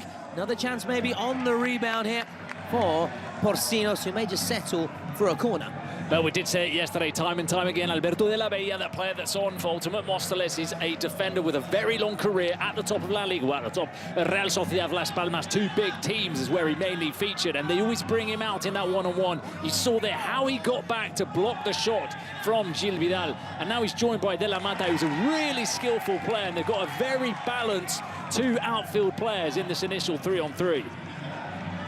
It's been a little bit cagey, this, as you'd expect, between two sides, which I think at sometimes will maybe cancel each other out because there is so much quality in both of these teams. And what a statement it would be for Ultimate Móstoles should they win this by beating the defending champions. That's unselfish from the keeper. Back on the ball here. Segovia, options to his right. Here he is. Diego de la Mata. DLM.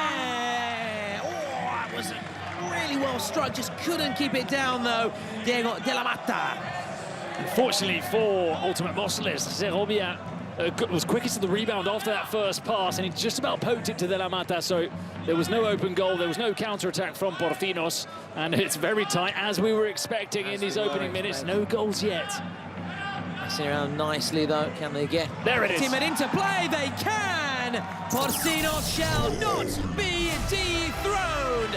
Far from it. Adriano breaks the deadlock. And they like what they see. Watching on from the presidential booth. Ibai applauds as Adriano scores the first goal of this game. Porcinos taking the lead, the defending champions showing why they've got the crown. As you saw in that video, you can look, but don't touch our trophy.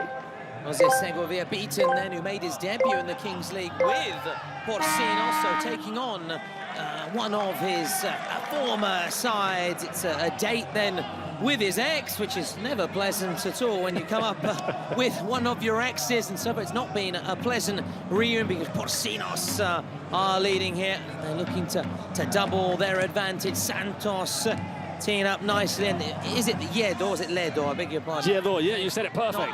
Not bad, thank you very much. Now can they get that second goal?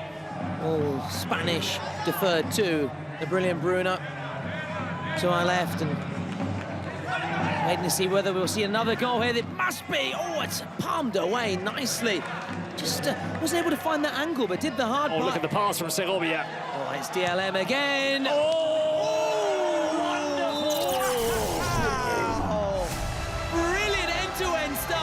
Quick thinking from the keeper, wasting no time. And Ultimate Móstoles just reminding Porcinos that may not be the kings of the world, but they're the kings of España. Hernando, el rey de España, and hoping to be the rey of the Kings World Cup clubs. What a pass as well from De La Mata. Yeah, it all starts with the pass out with his hand from Segovia, which was quick thinking. He saw the pace from De La Mata, but he didn't look across. It was almost as if he was hiding what he was going to do, and it was a perfectly weighted, perfectly angled ball to be finished by Hernando. What a great start to this game. Oh, brilliant. It's living up to expectation, isn't it? Living up to the hype. With Porcino, they don't want their crown to be wrestled away. As we saw in that fantastic pre-match build-up with the video, and the two presidents having a little pop at each other. Despite Ultimate Móstoles' poor regular phase, DJ Maris' team defeated Porcinos 9-5 actually in match day 3 of the previous split. Just we'll see whether that has any impact in this game or not, but it's worth just reminding everybody.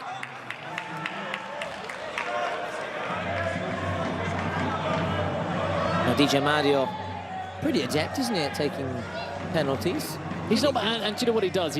We saw him yesterday, for example, out here for about 10 minutes practicing his penalties. So he's somebody that takes it seriously and tries to polish his technique and improve.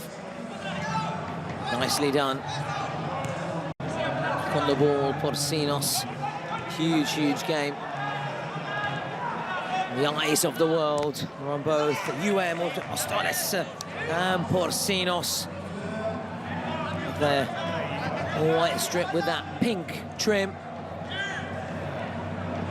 They're looking to retake the lead here. We are now 7v7.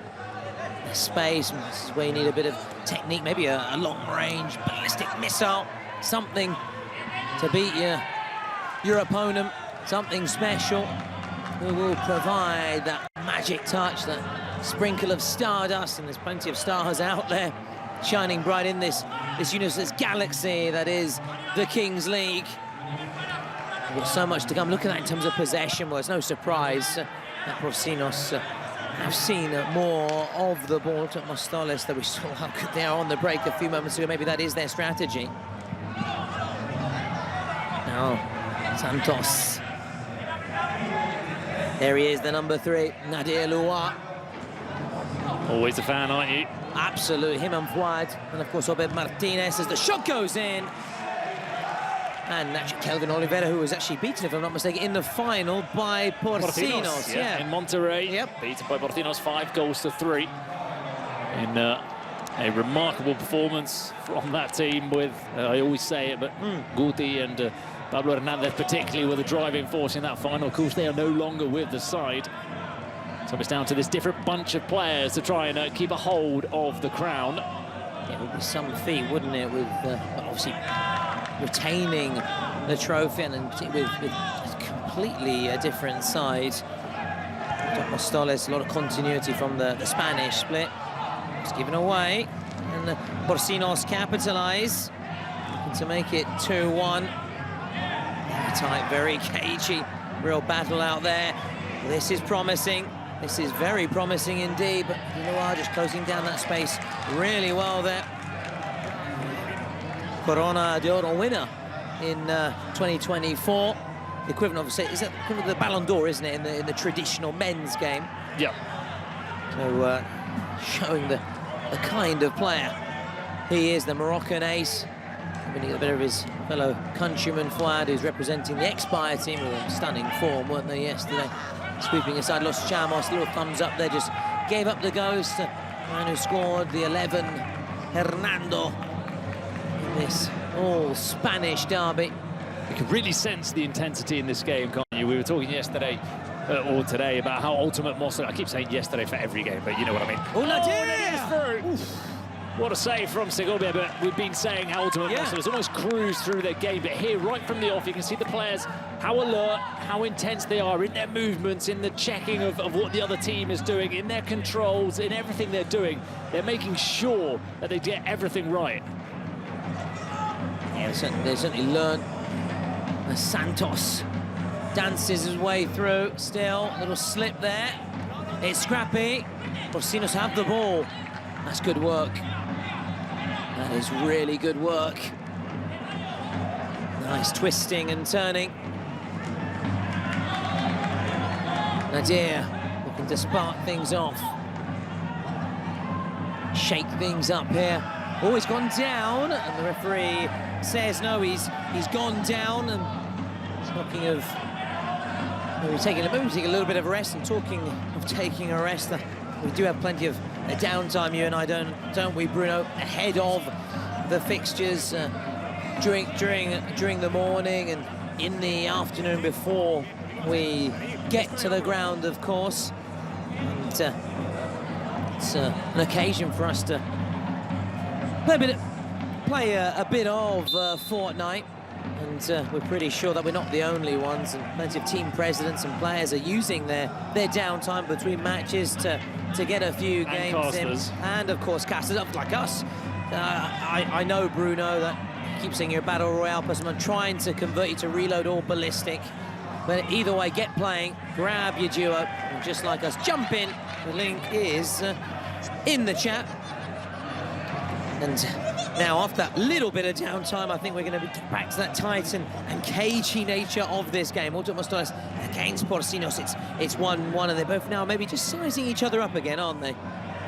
Yeah, there is that respect between both teams that you can really sense. As I said, you can just see the look on the face of the players. That's one of the benefits also of being so close. But it's just everything about the way they're approaching this game that just senses that there's a significance to it, that there's history as well. They know each other very well, not only the sides who have obviously been playing since 2023 season in, season out against each other. But the players who, as you've been saying, have featured for different teams, everybody on this field of play knows each other perfectly. Well, yeah. There is no surprise factor. Everybody knows each other's play off by heart. Yeah, that can be an advantage to some extent. That was given away, though, and unable to real capitalise on that mistake there. Also, Mostoles, it was Hernando involved, who wiped out an early goal from Porcinos.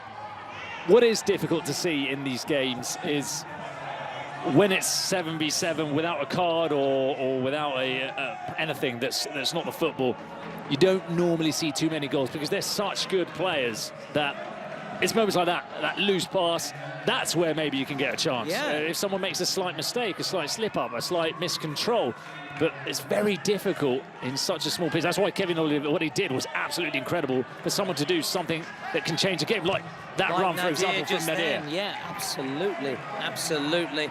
And maybe we'll see Nico Santos involved again. We've seen him in these early stages, show a few glimpses, and he's actually back at, of course, on loan from 1K and the champion of the from Kings World Cup 2024.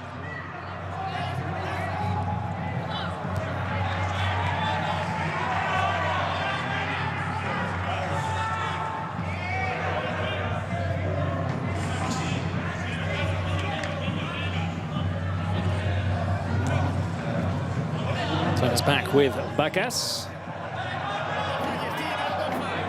Who's in control now again as the tempo has slowed down. Yeah, Sting has just been taken out of the game. Bacas just assessing his options here. Maybe trying to, as we're saying, get that man we were just talking about, Nico Santos, back on loan. Yeah, one of the few champions from last year, exactly, as you were saying. As we were saying. A lot of changes in this Quarterfinals side, but it was good to point out that there are some players on the pitch who can win games and who have been world champions, like Nico Santos, despite the fact that he has been playing with 1K, which is, of course, Iker Casillas' side. Another high-profile name associated with the Kings League project. We mentioned Lamine Yamal. It's La Capitale who won, as you can see from those results, 6-5 earlier today. Then Miami 7 sending the Germans home, G2F. And then we have GMG against Persas, both winners, of course, of their first fixtures. And it really is tense out there. This is one of those games you mentioned. You're quite right, maybe an error or a moment of magic from someone could be the difference. And maybe, of course, the secret card or the presidential penalty. Those could be little key moments and take one of these sides towards glory and towards going straight through, Bruno, to the round of 16. We've got our first team that we know is directly going to go through to the round of 16, and they've done it in just 2 games, so it gives them an extra bit of rest as well, which can, of course, be an advantage. Naturally, arrive for your round of 16 game with having played it a game less, so a little bit fresher, but then maybe you want momentum going into your games. It can go either way, kind of. It can work both ways, really. And the squads they have, of course, they can rotate players, they're rolling off, so maybe it's not such a big factor compared to, say, in other football, such as maybe modern-day football, you're playing on 4 or 5 fronts across the season, and you want to get in tip-top shape come the business end of the season. And the last 16, of course, is where the road ended for Ultimate Monsters last time round, as they were knocked out by G3X, by Kelvin Oliveira, and it was a controversial goal as it came after added time had finished. There was a big brawl or big complaints on the pitch from DJ Marion from his team, so they left Mexico with a real sour taste in their mouths, and you can sense there's a mission for them to try and at least go a little bit further, or if they are to get knocked out, they would want to go out in a different kind of way than they did that time. Yeah, sour taste from that, and not from maybe the sauce they put in their burritos there when they were in Mexico. They were, as you said, they were disappointed to go out in those circumstances, so they're looking to make sure the second time around they get it spot on. They don't get it spot on there. Now Adriero poke through, good save from the keeper. Belas thought he'd scored. Still with Porcinos, Nadiloa just lurking as he does on the edge of the area, trying to win it back. Good challenge, good work rate. He works so hard for the team. He's not just one of the individual players. Puts in a real shift, doesn't he, Nadir Loire? Again, it came from a mistake, didn't it? It's almost one of the only ways for openings to occur. Nice shot. Punched away, fortunately to an Ultimate Mostoles jersey. Still, with their number 10. Nice turn here.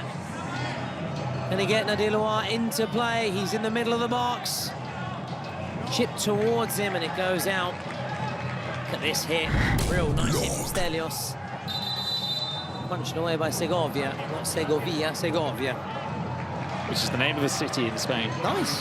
About an hour north of Madrid. Ooh. Well, I mentioned Casillas, obviously Real Madrid icon, legend. Segovia, we can come full circle here. There's a little bit of concern here for their star keeper. Meantime, the clock has been stopped. Let's see whether he requires treatment or not. We'll see one of our first players to be wheeled off with a wheelchair or not. We haven't seen that yet. Is it coming on the wheelchair? I've not seen it today. I haven't seen it either, but it may just come out of one of the corners. It does sometimes, yeah, come out of the shadows, doesn't it? We are approaching those final 2 minutes. We're going to have the JD roll of the dice. It's going to be Toguro, the president of DMG, who are in action in our last game against Persas, the Brazilian side, against Persas of Peru. Yep, Persas of Peru, with their president, Zain. He's back up on his feet, so positive signs indeed. No wheelchair. You can see them right there, the two presidentes just watching on, and even Stevens, as we expected it would be, as we go towards this closing stages and those final 2 minutes. Segovia, reminder, champion with Gigantes and Ultimate Mostoles. That's pretty impressive feat indeed. The best goalkeeper, split 5. So I remember him with Gigantes last year in Mexico. It's a real pedigree, real experience, to be fair. So many of the players associated with the Spanish sides have. Now, Pelas. Adriedo, Yedo, Nadir Loire.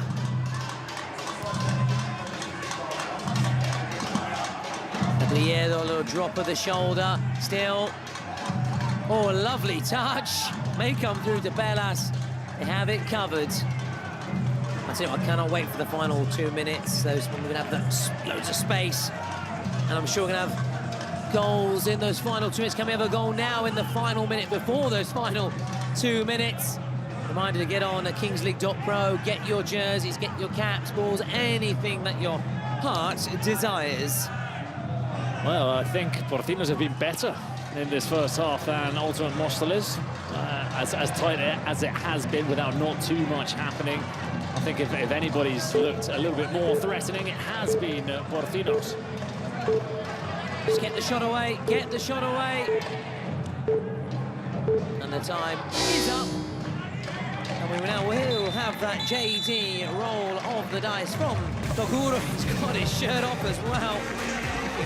Like a real warrior, isn't he? Especially with those... Well, he's a fitness influencer, so... tattoos as well. Yeah, he likes to show off his body. I don't blame if I had a body like that. I would be doing the exact same thing. 3.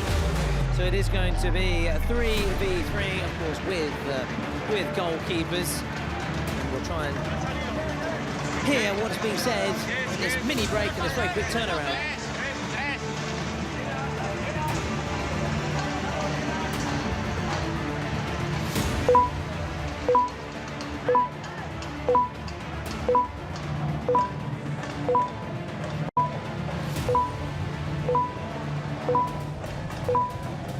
The countdown is on.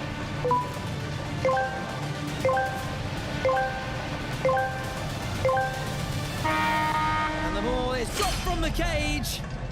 And who's got this advantage? It's Porcinos from the looks of things, but Ultimate Mostoles, good work rate, as we've seen across this first half so far. And the keeper, this is an interesting move, comes off 3 outfield players on now. I like this. I like when teams take those risks, but they can't afford to lose possession. They have an empty net. Now, Ultimate Mostoles. DLM, he's free. Diego de la Mata!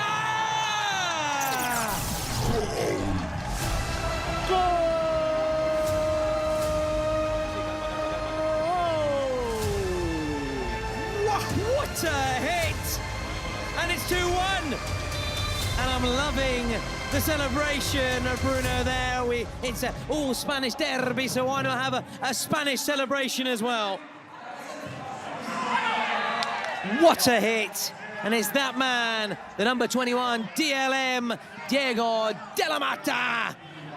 And the current coach of Porcinos, Nacho Castro, who began his journey in the King Leagues on the bench of Ultimos, won't be happy, especially if this is going to be another goal. Oh, it's got away third? from Linares.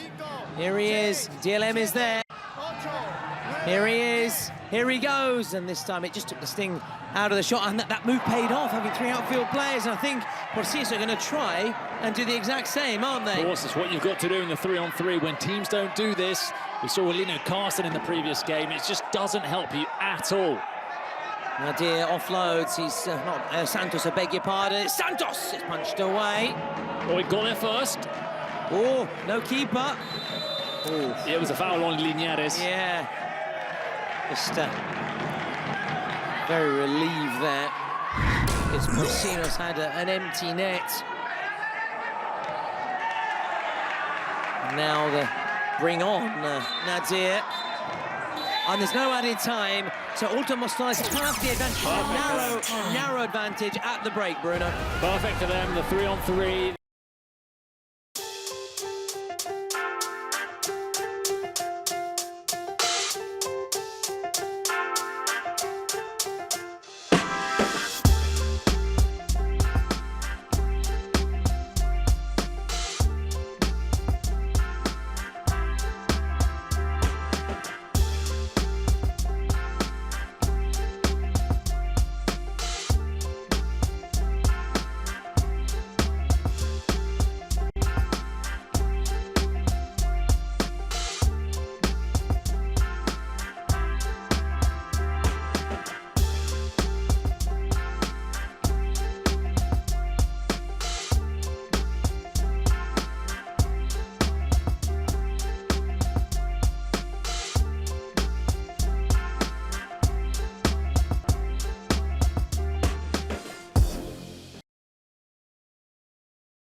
Maybe? It has to be a penalty. It has to be. Look, the look of resignation from DJ Mario. DJ Mario, who again today has been practicing those penalties. Yeah. I saw him yesterday with Diego de la Mata. Today he's been with La Cobra practicing his penalty. So we said it. He's someone that takes that very seriously. He puts in more work than anybody else. I'm sure we'll see him stepping out. Oh, surely he'll step out to take a penalty. We'll see. We'll see. We'll see. We'll see. In the meantime, so Linares has been confirmed as the star player for Ultimos. So should he score, his goal would be worth double. And it is, they've gone for the penalty at the Joker, so they've gone for that, which is the best card to play. Gives you a very good opportunity of putting them on the screen. And as you said, they all know each other, so there's a nice bit of sportsmanship before here for Pelas to take here. Can he make it 2-2? And it would be some start, wouldn't it, to the second period? This could be a huge moment in the game. Pelas! Oh, did he touch it? I think the keeper got a touch, but it was too hot to handle. And it is 2-2. We're back on level terms. We said it was going to be close. We said it was going to be a great game, and so far it is living up to the hype, all the expectations. Ultimos against Porcinos. 2-2 as we get back underway with Linares, the star player for UM, with that green armband, the verde armband for him. Well, almost volleyed clear by Segovia. That's the danger of going down the middle. If you've got a goalkeeper that's pretty tall, despite him going one way, he can still maybe save it with his legs, and he was close to volleying it away. So Pelat scoring the goal, 2-2, so it cancels out what Diego de la Mata did in those last couple of minutes in the 3-on-3 in the first half. Since then, looking to now get a quick fire double. Can they do just that? Pelat, nice. Oh, what a challenge.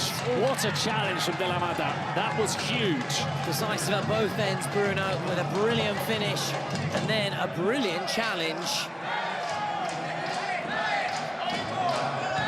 Quite that quick fire double then Porcinos wanted, and that was a De La Bella. We've got a De La Mata and a De La Bella, which is going to be confusing for the commentator.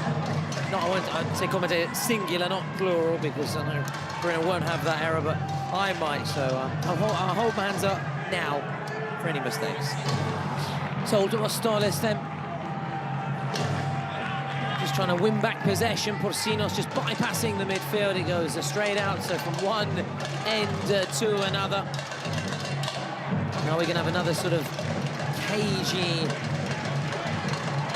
moment, cagey period in this fixture. Pressing Sanders President could be decisive, as you were saying. A good thing, as you were reminding us, DJ Mario doing a bit of shooting practice ahead of kick-off. La Cobra's 2 from 2. The La Capitale president, he is 2 from 2. Yeah, he is, yep. So DJ Mario looking to step up again. We'll find out when. And Porcinos, likewise, the shared objective, of course, of making those penalties count. So just sizing each other up here. These early exchanges of this second period. It's flown by. Second period, it's come by just like that. Or a little foul there was clipped. Porcinos, number 22, Frutos. A foul just inside that centre circle, or just outside the centre circle. He's wearing those GoPros, so that you can, when we go pitch side, you can see their view of what they're seeing as well. Such as this, for example, this is more from the assistant's view of this intriguing encounter, which could go any way if Frutos leaves it. Chipped in towards difficult overhit, yeah. Difficult one there, and do worry for Ultimate Mostalis with that card. Because Linares is another one of those who's a historic name in the Kings League. I remember him particularly at Cyan's, where he used to score bundles of goals, but in this tournament, both in the first game and in this game, he's not really featured. I don't think if you remember much from Linares, but there he is in your picture. But they've given him the armband, so he's still got that sort of star power. Star power, exactly. That was exactly what I wanted to say. The fact that maybe he's not been playing at his best here, but people still remember he's the number 10, and he's someone that in the Kings League, like we talked about Ortega on another day, that these sort of household names of the competition. Yeah, absolutely. And talking of household names, here's one of the Kings League, Nadir, playing another Yedon the boys. A tricky customer. Now Nadir, one of the trickiest customers of them all. Flashed wide, that was close, and it's a warning sign, isn't it? To Ultimate Mostalis. Nadir is here, and he means business indeed. I don't know if Segovia clearly saw that was going wide, or if it was one of those that was hit so hard that he just had to say, I'm just going to stand here and pray and hope that it doesn't go in. Yeah, no point maybe in diving and looking foolish, maybe hurting oneself and getting nowhere near the ball. He was rooted to the spot there, and he would have been relieved indeed to see it go wide. And you can really sense this is delicately poised. There's a lot of tension around the ground as well in the stands. Could be a huge, huge moment in the tournament. He's got straight through to that round of 6 in the commas. If you lose, though, adding that pressure, that last chance saloon. Actually want to, of course, without actually want to avoid that. Well won back. Very well won back. Frutos has support, may go it alone, and it actually hits a fan. Fine, there is a net, but... Yeah, but the net, it goes back a bit, doesn't it? It ripples back like a goal net. You've got to make sure you're not sort of trusting the net to block everything out and just sitting there comfortably, because it does go back a couple of, I don't know, 30, 40 centimetres. The drums are being played as well, just to our right in the stands, where they need a bit more noise if they want to help their team. And it's one back here. Nice play. Good stop. There was a ball to the far post. There was a ball on to Mario Reyes, who was unmarked. It's brave goalkeeping though, wasn't it? Really brave. Look at this. Brave goalkeeping indeed. But you can understand why he took the shot, because it was Linares who's got the armband on, so he probably thought, yeah, I best strike and see if I can score two, rather than pick out the man at the far post. Back by Diego. Then safety first. As opposed to maybe just floating it in the box and making a 50-50 ball. And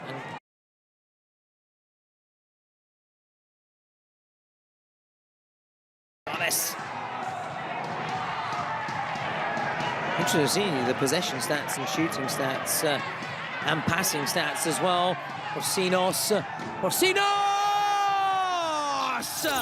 It's 3-2! The champions showing why they are the champions. Oscar goal from distance. It's a perfectly placed shot from Oscar Coy right into the bottom corner, in off the post. Not really much more Segovia could do. When it's a shot like that, sometimes got to tip your hat and say, look, that was too good.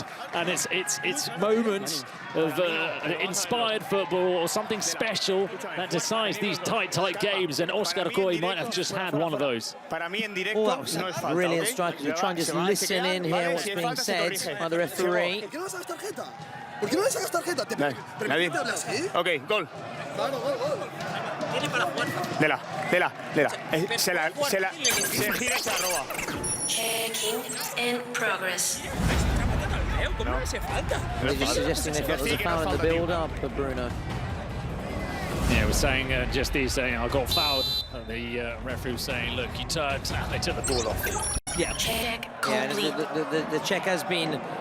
The check's complete as well, which confirms that the goal is valid and stands as Automastos now try to make it 3-3. In comes a shot and it whistles over, much to the relief of the Porcinos keeper.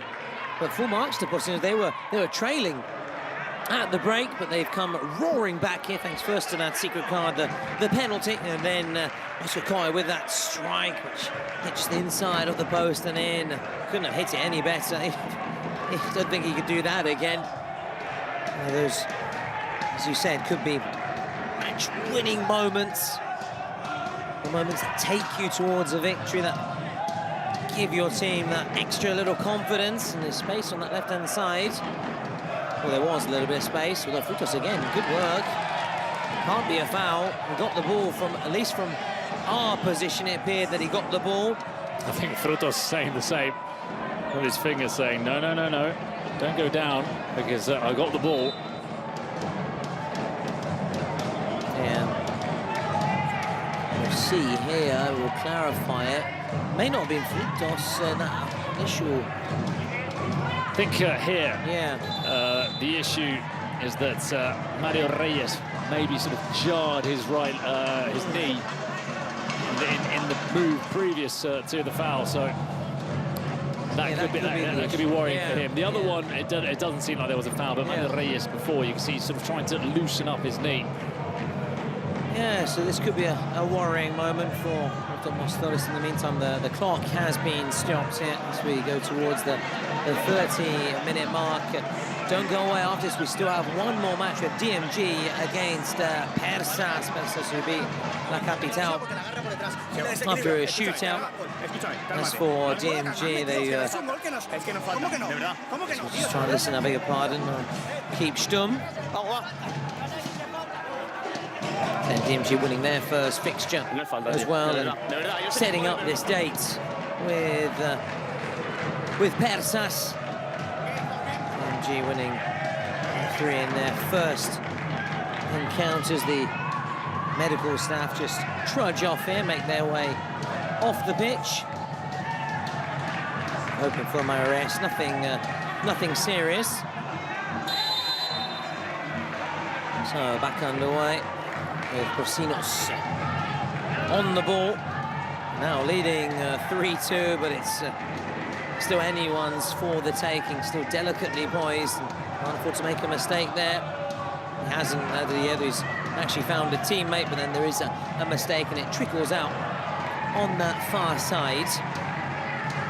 No time to lose, really, for Mostalis. If they want to find that leveler and they want to make the most of their star player status here with Linares, number 10, and with good reason.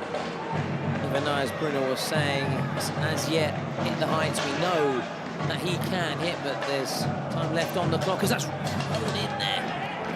That was a powerful throw from De La Mata. Oh, really good. And I don't think they'll be able to keep up the pressure, though, and keep Porcinos pinned back. So it's going to be a goal kick for the defending champions. And a glimpse there of DJ Mario to your left. Are we going to see him in action shortly? Now, it would be quite a good time, maybe open up a 2-goal, or rather stop Porcinos from potentially opening up a 2-goal cushion. We'll wait and see what DJ Madden and Ultimate Mostalis have in store. Going towards that byline as it's swung across there without finding a teammate. Mostalis still maybe reeling after that goal from Oscar Coy. If you like the Ultimate Mostalis jersey, you can get it on Kings League.pro. Of course, you get all the jerseys on Kings League.pro. If you're not a Ultimate Mostalis fan, don't worry, you can Porcinos as well. Now Linares, careful not to run into trouble. Still, nice little touch. He's found a teammate, and now this is worrying. Porcinos can break. Oh, lovely feed. Is this going to be another? Oh, he thought about the shot. Is this going to be another? It is! Stelios makes it 4! What a comeback! From 2-1 down to 4-2 up!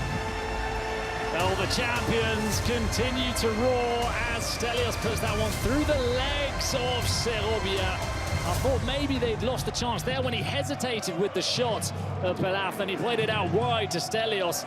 But he stayed calm. He saw that the legs were open, but from Jose Segovia, he found the nutmeg, and it's 4-2 to Porcinos. And, well, I thought Ultimate Mostalis would have the upper hand in this game, but it's nothing short of what Porcinos have deserved on the evidence of their football. Oh, yeah, they played their secret card well at the break.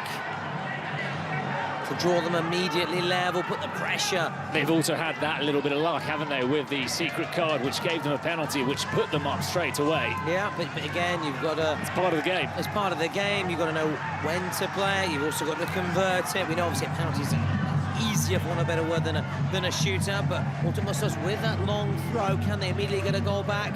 Or will this be the time that they look to their presidential penalty to give them a hook back into the game here for Ultimate Mostalis, and inspired by DJ Mario, who, as you were again telling us, was working very hard earlier in the evening to put the practice in, and as we know, practice makes perfect, and you need him to be perfect. No doubt we'll see him in action shortly.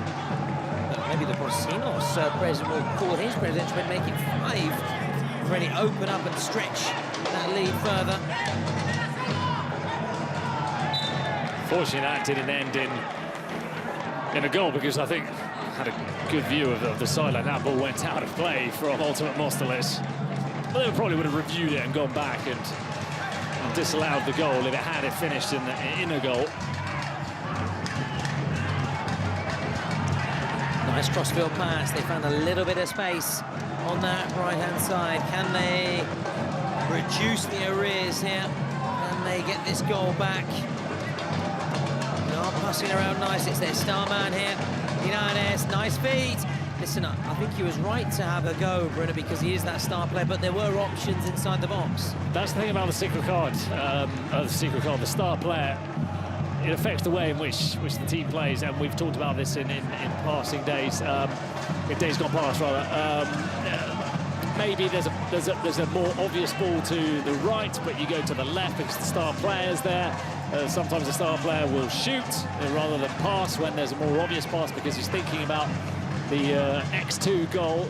So it does affect some decision making. Oh, he's gone through the back of Nadir there. Yeah, the referee spotted it right away. No cards. No cards. It's a foul awarded. Yeah, and unless you kind of have that kind of Kelvin Oliveira player as well, there's no also guarantee that the star player will score. I know we know all about it, as you've been trying to explain. The ability, the quality of Linares, but he's not that kind of out-and-out goal scorer like a Kelvin Oliveira. So complete, isn't he? Bien, Nadir. Bien. Venga, va, no nos conectemos, vamos. So we're approaching the 34th minute, the final minutes before that 38-minute mark when, as things stand, goals will be worth double. We've still got those presidential penalties as well, and that's going to be very interesting to see what happens there and the bearing it will have on the overall and the final scoreline, as Porcino taking a few little risks, and Porcino laying down a little marker and making a statement that they will be there again for the final 14th of June at the Défense Arena. Get your tickets now. A stunning venue in Paris. Oh, nicely done here. Could be through here. Oof, he was through. Just couldn't make it count, could he? Thought that was going to be it. Torrenbo showed a lot of power to get onto that ball down the wing and couldn't quite flick it through. I think he was looking through the legs of Segovia again. Still though with Porcinos towards that far post. Skokai first to it.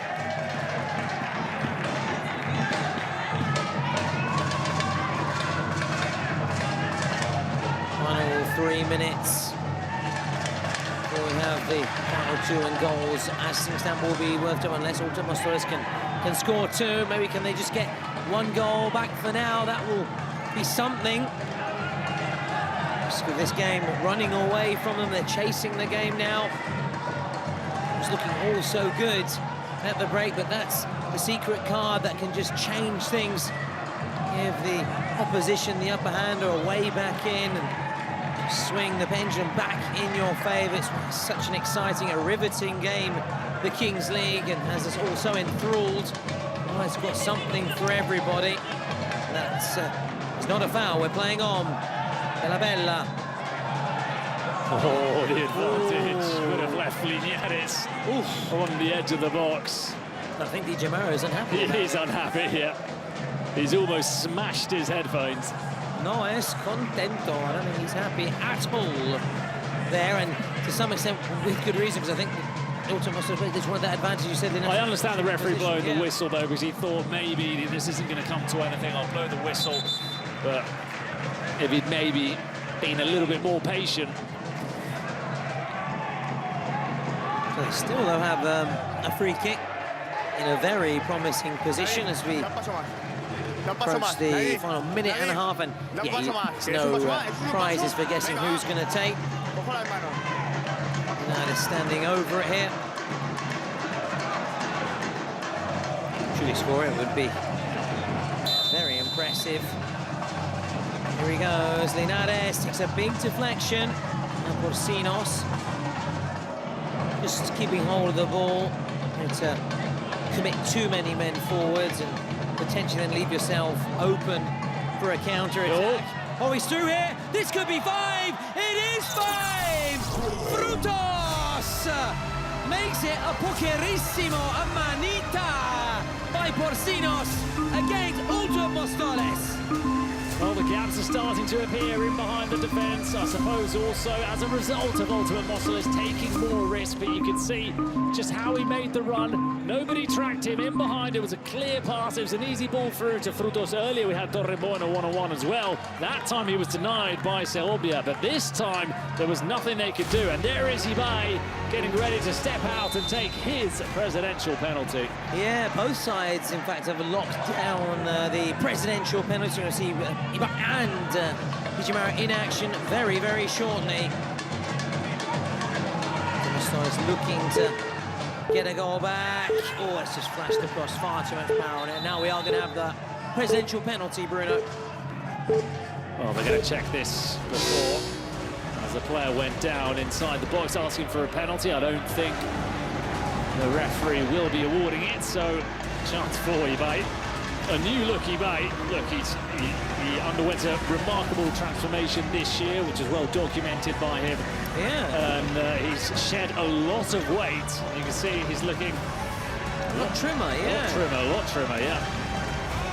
Good for him, and we'll be hoping that he can transform the result from 5 to 6. Of course, then immediately afterwards, we're going to have DJ Mario's penalty as well. And then we'll have a quick break, quick turnaround in those final 2 minutes. What will that scoreline be, though? Will it be the same as it is now, or will it be 6-3? And who's going to go first? Is it going to be I think it's going to be DJ Mario. There you go. So he would have locked down that penalty just before then. Oh, practice makes perfect, they say. Let's see if it is the case for DJ Mario, because nobody has been practicing their penalties as much as he has. So, DJ Mario to keep Ultimate Mostoles within touching distance. Oh, Porcinos, here he goes! There it is! He does keep Ultimate Mostoles within touching distance. However, Ibai can now restore that 3-goal cushion, this new look. Ibai, you're mentioning the big transformation which came after making a promise to start exercising more following the World Cup. The promise was that should they win it, he would. Well, let's see what he promises this time. Doing it. Exactly. Who knows? But it has been remarkable. The transformation. He's a new man. We'll see whether we're going to have a new scoreline. Can you make it 6? It's currently 5-3. Big moment, big moment. Saved! Oh, well, that allows Ultimate Mostoles the chance to believe that they can maybe salvage something from this game. When I say salvage something, avoid losing, of course, because there are no points. Well, listen, we're now into the final 2 minutes. Goals worth double. They score, they immediately go level, and it's just what we're saying about the Kings League. How quick things can change. We thought Porcinos were out of sight. Presidential penalty scored and missed, and look at the situation now.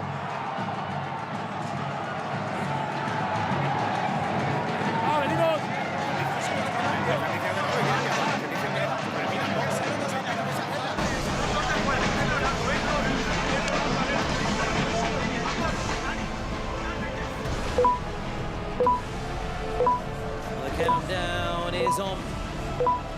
Tell the players that we're just seconds away from this final 2 minutes.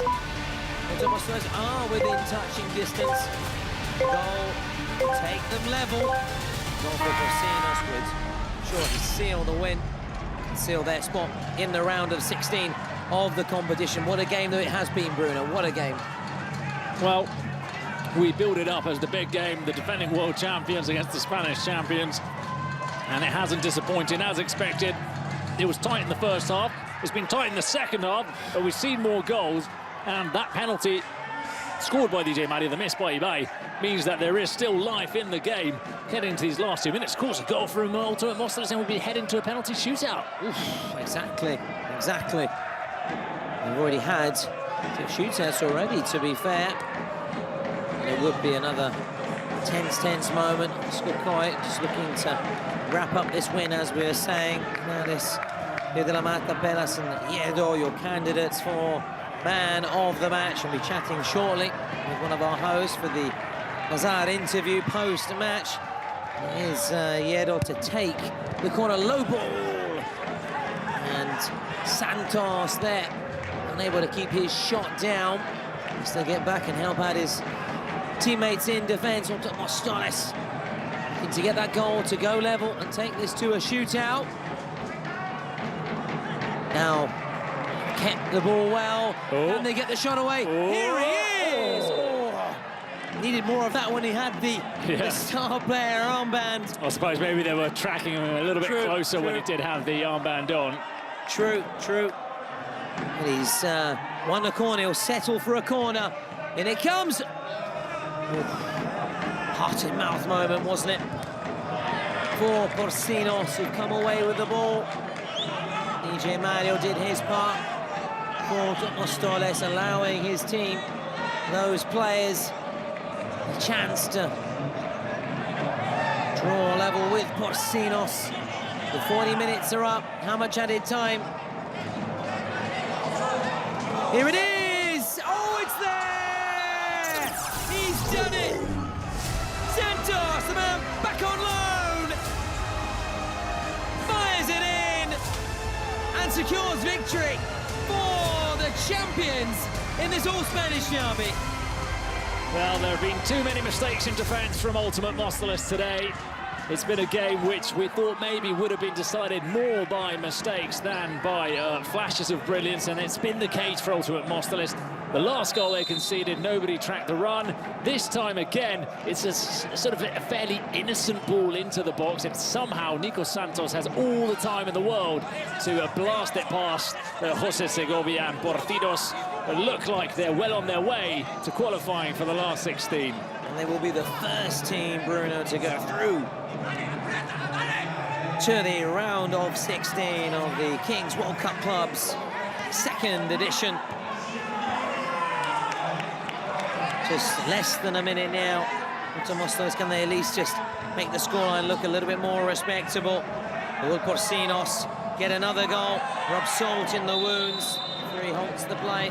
Awards in favour of the Spanish champions, who, of course, to be defeated by the world champions, the holders, looking to defend their crown, keep it away from everybody as the shot goes in, and that really could well be it. Porcinos in possession for his final 20 seconds or so, and as we're saying, in the key moments, they've capitalised on any mistakes made by Ultimate Mostoles. They've played their cards well, barring that presidential penalty miss. It's been almost a perfect game for Porcinos.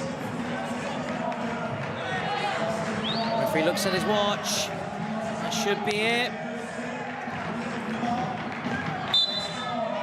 And there it is! Porcinos show that you're going to have to work very hard to wrestle away their crown and their trophy. They will not be dethroned. Porcinos win this all-Spanish derby, 7-3. The goal in the final 2 minutes, proving decisive in getting them over the line, and Porcinos become our first team to book a spot in the round of 16 of the competition. And here you can see how it's two of the bigger teams, how there's a lot on the line, because there's a slight brawl going on the field of play. I've seen a red card being shown, but I think it's to one of the backroom staff from one of the two sides. But look, there's players with a lot of history here that know each other very well. They're competitive, and I don't know if something sparked it or not, but clearly Ultimate Mostoles have not taken the defeat too well. They'll be having to play that last chance game if they want to continue in the tournament. Yeah, so they must.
So the final game of match day 3 in the Kings World Cup Club sees two teams from the Americas, the Brazilians Desimpedidos Goti and Peruvians Persas, go head-to-head in a clash of two teams that have won their first game. Leo Gol, of course, was the first game in which we saw somebody score a hat-trick, the first real name to shine in this competition. As for Persas, well, it was a difficult opening fixture for them, defeating La Capital on penalties. So in this second game, we have the finalists from the Kings League America against the team that lost in the semi-finals of the Kings League Brazil. And Tom, we like to have a little go at guessing who might win or who we think the favourites are before the game. I got it completely wrong in the previous fixture. Who are you going for here?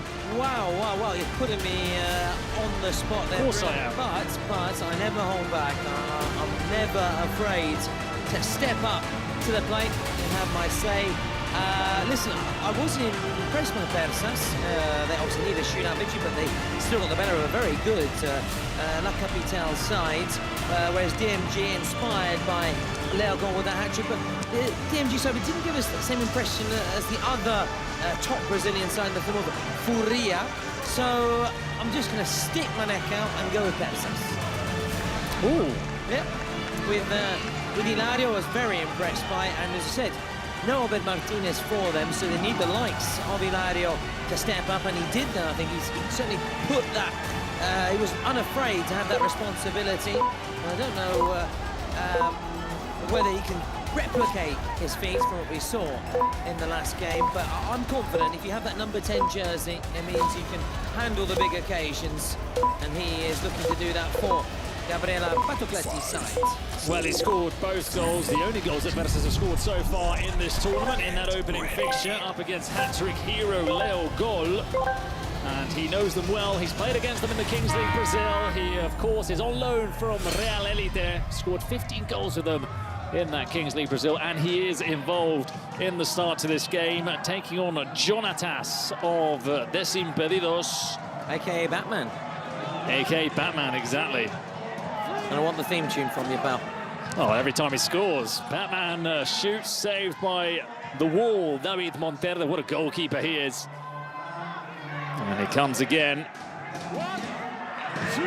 It's Jonas. Or Jonatas, I should say. Batman, just wide. Yeah, good strike, just a whisker wide. To go back to our football cliches, I don't know what the expression is in Brazilian football, in Portuguese, but just wide. I don't know if they'll use the facial hair measurement like we do in English football. Hilario over the crossbar. Well, he's already heavily involved in this game, the player that you have picked out, Davi Hilario. And it's Desimpedidos' turn to come on the attack. Leo Gol has entered the game. The hat-trick hero. Can he add to his tally and fight for the top goal scorer trophy come the end of the competition, taking over from his compatriot Kelvin Oliveira.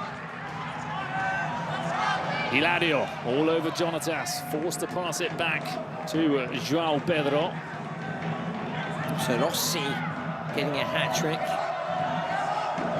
Italian players, not the only one, the Leo Gol to net a hat-trick. Ooh, Jonatas Batman is getting closer and closer. Still unable to fire any of his shots on target, however. Now we see Jade Arias, the Colombian, formerly of Ranitha, one of the hardest working players in the Kings League.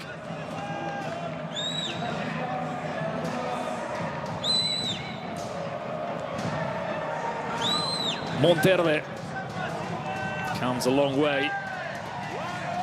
Arias, Monterde. Referee is telling them that they need to try and finish this move, as it's a passive play from Persas.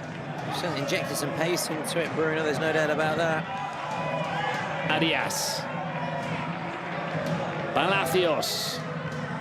He looks to go it alone. Palacios! How on earth has that ended in the back of the net? There was absolutely no angle available to him, and he somehow squeezes it in. We're going to see it clearer from here. Oh! Wow, it just bounced back out, but it's clearly a goal, clearly crossed the line and from an almost impossible angle, Bruno. Well, the impossible angles, we've seen a few of them in this competition, but that from Palacios. I mean, there's top bins and then there's top bins.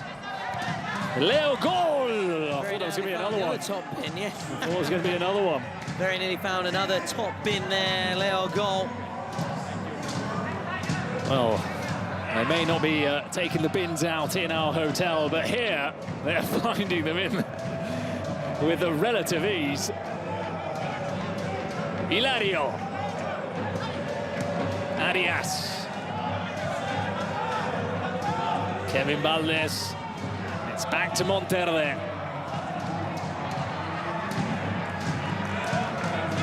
Valdez again. No hurry now from Bersas. Oh, it's an awkward back pass to Monterde. Did he handle the ball outside the box? That is the question. It's going to be checked, Bruno. It's going to be checked. Meanwhile, the attack continues for Desimpedidos.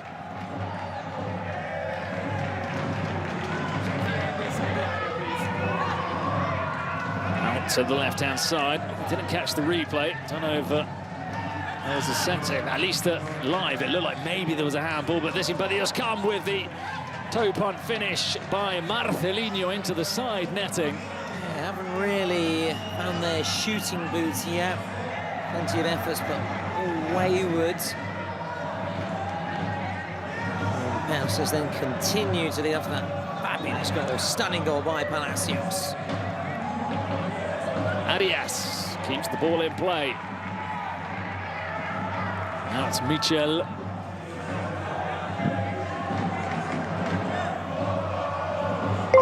Back to Monterde.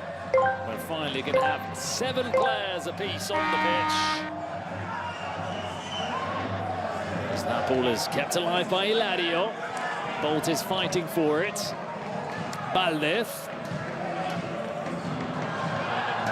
Michel. Oh, yeah, stumbled on his own there, Michel. I don't know entirely what he was attempting to do, but he ended up hitting the deck as that allows Desimpedidos to bring the ball into the Bersas half. Leol, so sharp every time he controls the ball. Yeah, you can tell they're looking to get the ball to him. Reminder that Bersas do also have a player suspended, Bruno. Here's Joy Perez. A 2-match suspension as well. So hoping that his teammates can allow him to play again in this competition. Oh, they're going to have to do something very special to make sure that his tournament hasn't come to an end. It's been a change of goal from Desimpedidos. They've brought on Joao Pedro for Vital. We do see that sometimes.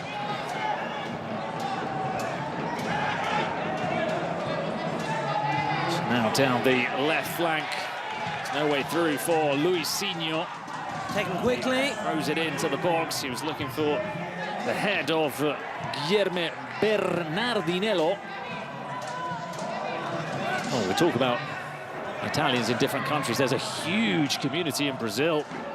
A lot of Italian heritage in I think in Sao Paulo specifically. Yeah.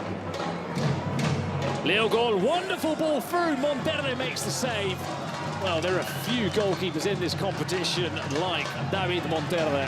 It's his reach, isn't it? It's the arms, isn't it? The arms. We saw it in the shootout, didn't we, against La Capital, the way he just sticking out an arm, the reach, the span.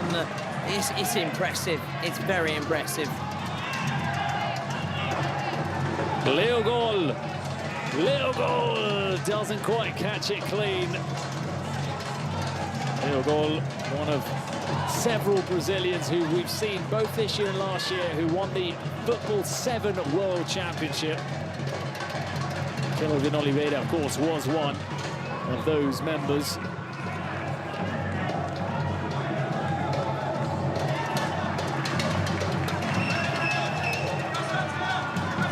The Bersas supporters making that noise with their drums, if you are wondering.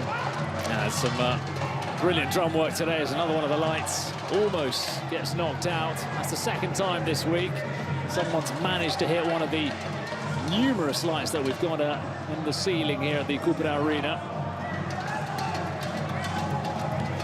Bolt.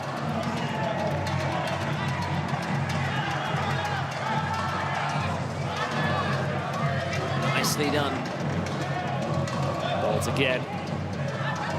Domitas Batman in front of him, Marcelinho, but it's still Bolt. Now it does find Marcelinho back, and everybody's looking to get involved in this move. Will there be an end product? No, because it's passed directly off the field of play. Yeah, so far then Persas, after taking that lead, able just to protect this narrowly. They're hanging on here. They're playing very deep, struggling really to get out their own half. They've done well there. Done very well, hasn't he, to force the free kick. As John Palacios, the man who's scored the only goal in the game so far. Let's see a glimpse there of Fabio Rogerio Ferreira, the manager for Desimpedidos. And as you said, Persas with that unique situation in their dugout. The only woman coach in this tournament, and Gabriela Batocletti.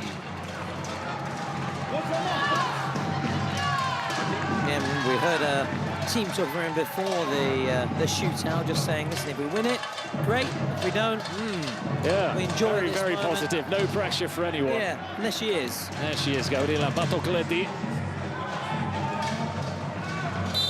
So Michelo Hilario to take the free kick. Looks like it's going to be Michel, and he skies it high. Not quite a Mitchell special on that occasion. They continue to lead and they continue to frustrate DMG. We just said if DMG do get that goal, can kick on and get more and more. I just need to get that first one under their belts. Well, there was one of the players that you enjoyed most on day one, Lawrence Lonsdale, the half Venezuelan. Yeah. He's got a brilliant name, and he's a mountain of a defender as well. Just for the name, it's a cool name, isn't it? It's a wicked name, isn't it? He scored 2 of those shootouts. He did. Yeah. Did indeed. Alongside the Hilario. Despite being a defender, he showed he was very good at finishing. Leo Gol. Now the shot from distance. No, doesn't find the target.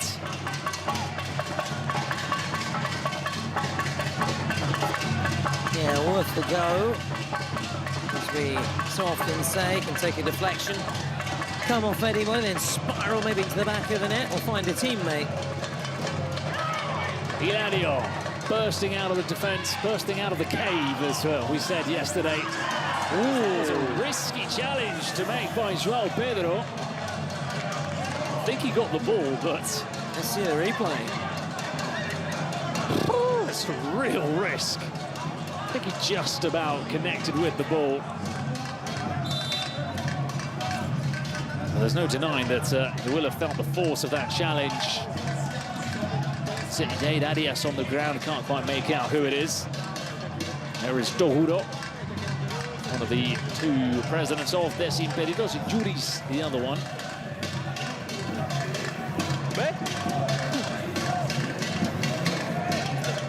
And it is Dade Arias. We look the ball. Yeah. The hands is here. Today. We've already checked it. Me. The fall before. No. Okay. Yeah, I know it. I know it, yeah. In fact, okay, of course. Well, always a good opportunity to have a word with the referee, get in his ear, try and fight your corner. Also for us to listen in what's being said and what's been exchanged out there in terms of the conversation. Well, it's a huge risk, isn't it, from João Pedro? You want to go to this side or this? I mean, he gets the ball, but it's... Other than that, it's slightly reminiscent of something we saw earlier down the other end from a certain German goalkeeper. Tiene que salir. Sí, Ángel, tiene que salir. ¿Está bien?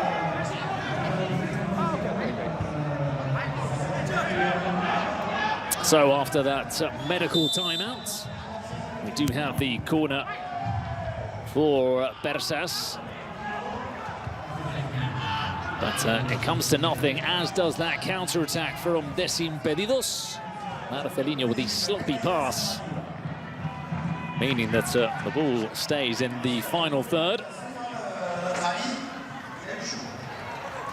Now Eladio to take. Eladio looking towards the team, mate. Yeah, got some distance on that as he was aiming for the head of Juan Celada.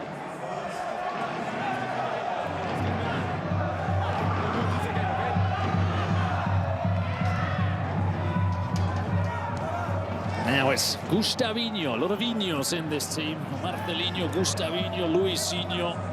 He was saying before about De La Mata, De La Bella. Find that to be a bit of a nightmare, personally. All pretty similar players as well. Like a Romarinho as well, haven't we? Yes. This is Bolt. Well, he decided to go for the long distance. It's got to be something spectacular to get it past Monterde.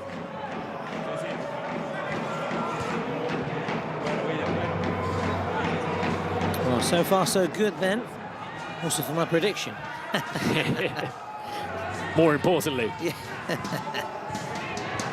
Eladio over the top. They've done a good job of keeping him quiet so far.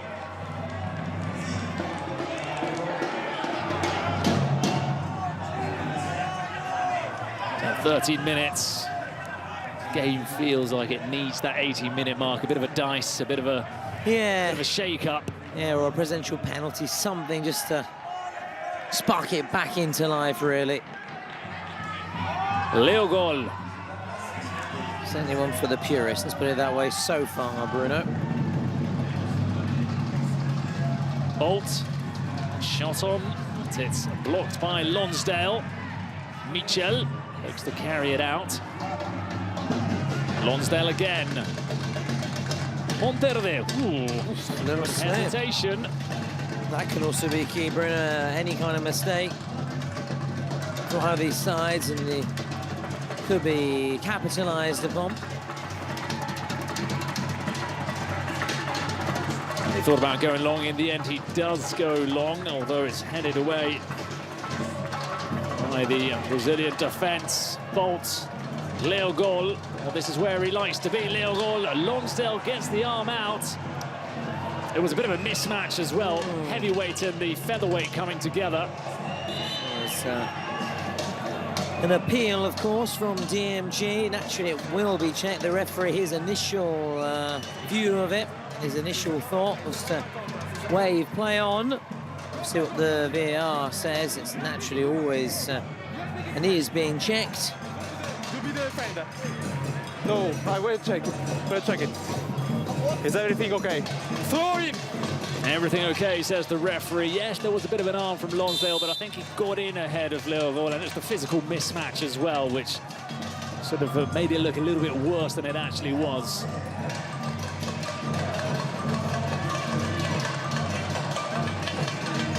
Back to Bolt. Oh, that's a clever ball, but Monterde is alert.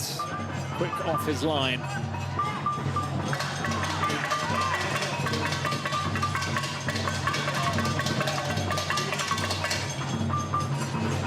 Headed back towards the box, picked up by João Pedro. Desimpedidos on the ball. They're playing to the rhythm of that samba music in the stands. Gustavinho. The back heel, back to Gustavinho. It takes a deflection, it'll be a corner. But there was some Brazilian flair injected into that move from Desimpedidos. Oh boy, do they need a goal, DMG. They need a goal after all the efforts they've had. Luisinho. Bolt sweeps up at the back.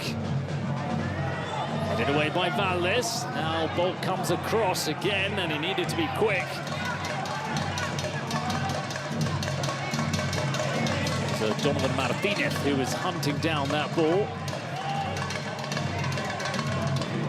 Completely surrounded by players from Persas. And there is Lawrence Lonsdale again. And also showing some flashy footwork, but a Hulk-like defender Lawrence Lonsdale is. And mentioned the roll of the dice, this final 2 minutes. It's going to be Boomers player Simone Lofaso to take the top score of the Boomers for the Italian team. One of our favourites. There's a chance here first for Desimpedidos, and at the far post, Gustavino doing a Gascoigne at Euro 96.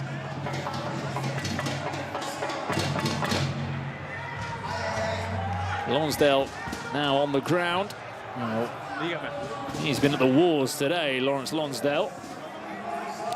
Oh, there was a little slip, wasn't it? But full marks for then just sticking in that boot and taking it away. And yeah, look at this. They're talking about fine margins, sliding in. Just maybe didn't quite believe enough. Yeah. I still believe. I still believe. It's coming home. Well, and the English fans still do believe. After everything they've seen, they still continue to believe, Bruno. One day, eh? One day. Maybe in my lifetime. Maybe. I've seen enough in my lifetime. Well, he's clearly hurt here, Lawrence Lonsdale. Let's hope he gets back up, because he's a phenomenal defender to watch. He's hurt his left elbow.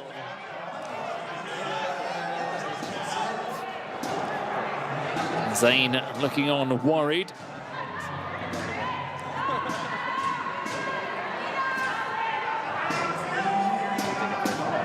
Well, he's in a lot of pain. He's still grabbing his left wrist, his left elbow. Oh, I think now, no, more encouraging signs from Lonsdale, the way that he was talking to the doctor.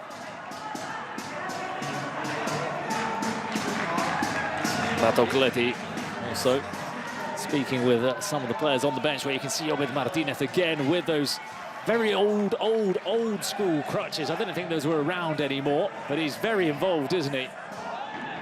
Listen, he can still provide a bit of wisdom, can't he, Bruno? And some advice, a little nugget of information for his team. So it's Montero there. Headed into the stands. It's the last minute of regular playing time in this first half. João Arias at the far post, can't control the save, the follow-up, it's still alive. And is it cleared? Not yet, now it is by Desimpedidos. Oh, how did that not go in? How did that not go in? DMG surviving that scare, heart-in-mouth moment for them. Nerve-wracking. It's not over. And now, John Palacios with his second goal of the game. Persas strike again. The Kings League Americas finalists are finally, somebody's inflicting some pain on the Brazilian side. Well, the Brazilians have been flawless so far, but it's Persas who have been perfect so far, doubling their advantage. That man again, it's a brace for Palacios. It was a wonderful turn and finish, or roll of the body from John Palacios, the tall Colombian centre forward, formerly of Los Chamos. It's looking like a good move, leaving Los Chamos for Persas on the evidence of what we saw yesterday. As that dice is thrown, and it will be JD. So we will have ourselves a 1 versus 1. And see if we pick up on something from the always interesting Gabriela Bartocletti.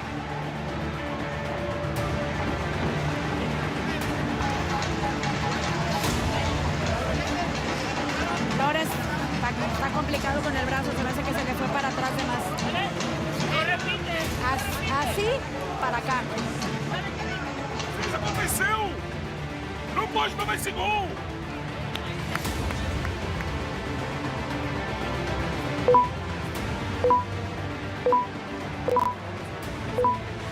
So what we could hear there from Gabriela Bartocletti talking about the injury to Lawrence Lonsdale, how he hurt his elbow. But he seems fine, he's with the rest of his teammates in that dugout. We are back underway. So, Valdes starting, not Hilario. Maybe they're waiting to get in possession to bring on Hilario. It's Jonathan's Batman for Desimpedidos. Valdes with his arms out wide, and he does well to block it, and a little stare at Jonatas. Some mind games there from Kevin Valdes.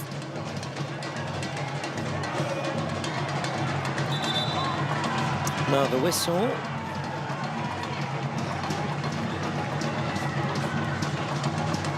There we are. And we're back I like it.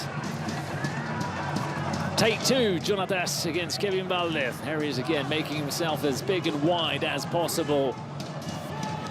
Jonatas shoots and he blocks again, and it's another celebration aimed at Jonatas Batman. Well, goodness, could we have our first clean sheets of the tournament in this one? Who knows? Who knows?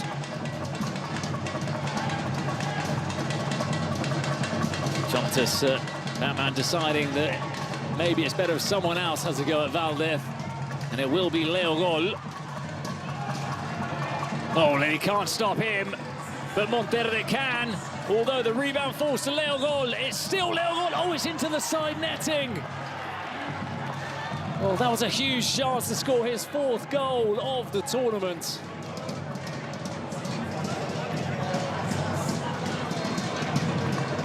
Oh, I'm amazed that he missed that. Well, looking at that, he should have hit the target, Bruno. Should have scored.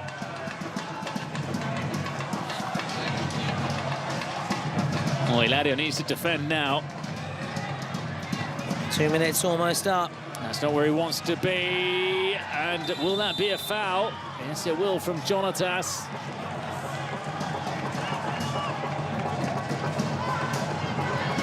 Well, he says that he was struck by the arm of Hilario. And the penalty for committing a foul in this one-on-one is a shootout. So it's a costly mistake from Jonatas. Yeah, we haven't seen it actually so far in the tournament, so it's good to remind us of that rule, Bruno. So it's Hilario against Vidal. 2 Brazilians going head-to-head. Oh, that's a long first touch from Hilario. He's going to have to make up, and he does! It's your man, making it 3-0 to Persas. I've got a new hero. Step aside, Ruben Martinez. It's now all about Hilario. So just before this minute is up, now the referee is going to blow his whistle. No chance for Leo Gol to attack, so it's all smooth sailing for Persas, who are 3-0 up at half-time as that card is locked in. But now let's hear from the benches.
So Marcelinho against Monterde. We know he's the human wall. He's kept almost everything out in the 2 games he's played so far, 1.5. But can he also keep out a penalty? Of course he can! Of course he can! He's the human wall. He is David Monterde, arguably the best goalkeeper in the Kings League Americas. Who knows if he's the best player in the Kings League universe? And still on course then for that elusive clean sheet. Oh, can we get a first clean sheet of the tournament with Monterde? There's probably more probability of that happening as the clock counts down. Desimpedidos have wasted their card. Barça still have theirs. And it's going to take something very, very special for Desimpedidos to avoid being the first Brazilian side to lose in the competition.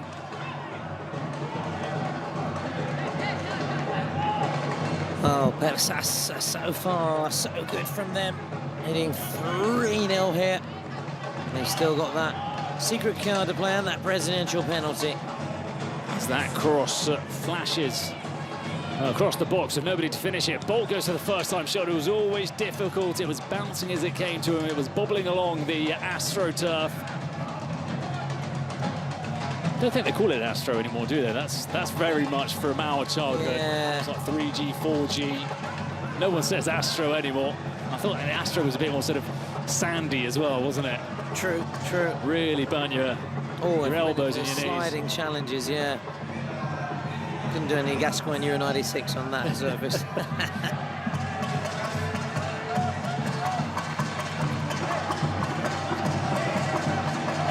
So the throw in to Bersas.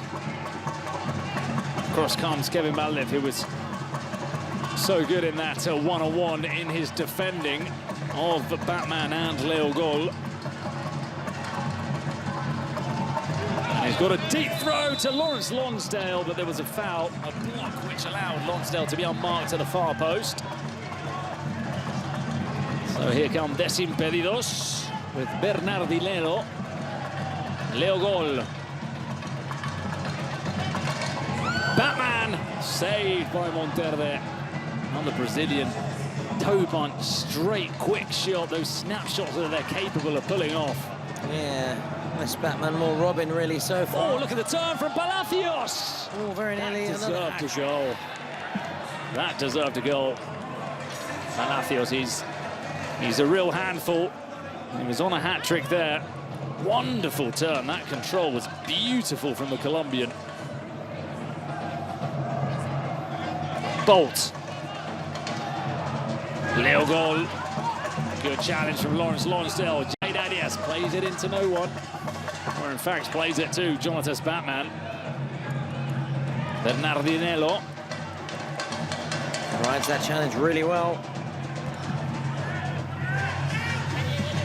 Marcelinho just shielding the ball out of play. Leo Gol. That's a good challenge from Palacios. Everyone getting involved in their defensive duties for Bersas.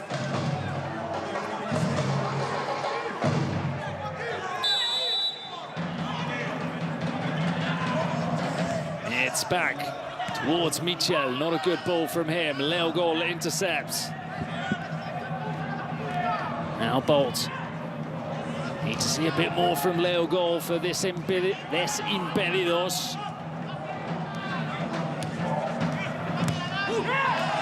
Good hunting down from the Bersas players, all of them together. The proverbial wolf pack doing a good job there as Jonatas looks to find an opening. Sprays it across to Leo Gol. So far just not happening, is it, for DMG Bruno? It is though for Bersas. Such a good position right now.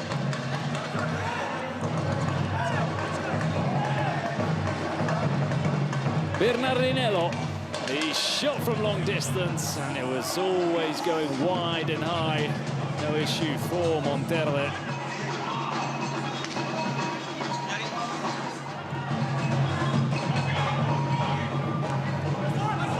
Leogol picks up the ball near the halfway line. He's looking to take on the entire Persas defence. It was a difficult task, and ultimately he found no way through.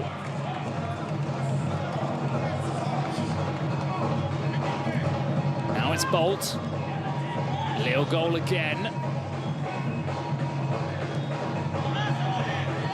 Bolt. Good defending from Persas. Absolutely no cracks appearing.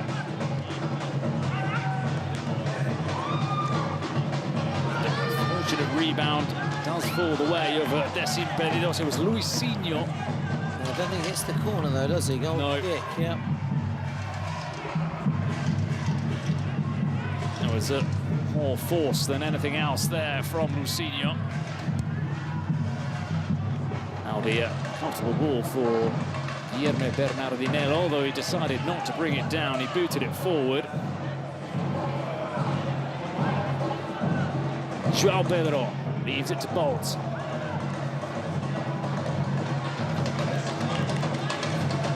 Oh, the header at the far post. Well, he was unmarked. That was a chance.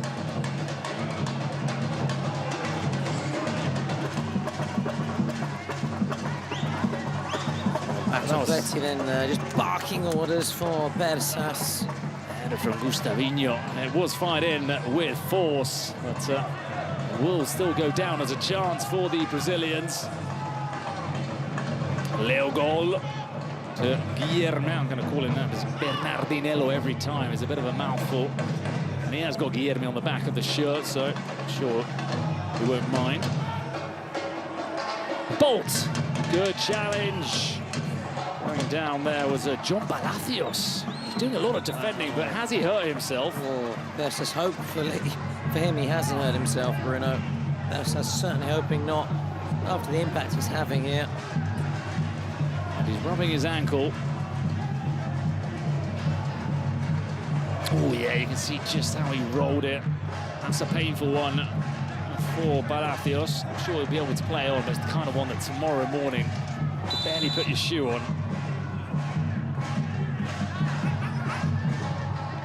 Monterde fires it into the Brazilian player. There's a chance now to score for Desimpedidos. Can they make the most of it? No, they can't. Oh, it was Thor with the shot into the hands of the keeper. Now Palacios down the other end has scored a hat-trick. It's the Palacios show to round off match day 3 in the Kings World Cup. They clean his boots. Palacios scores again. Persas 4, Desimpedidos 0. Well, after Leogol and Rossi, Palacios now part of that exclusive club of hat-trick heroes.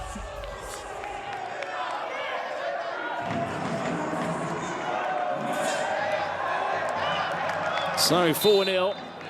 Not many people saw this coming, although Tom did say he thought Persas were the favourites. So it's 1-0 to you in terms of predictions today. Yeah, after getting so many wrong, about to get one right.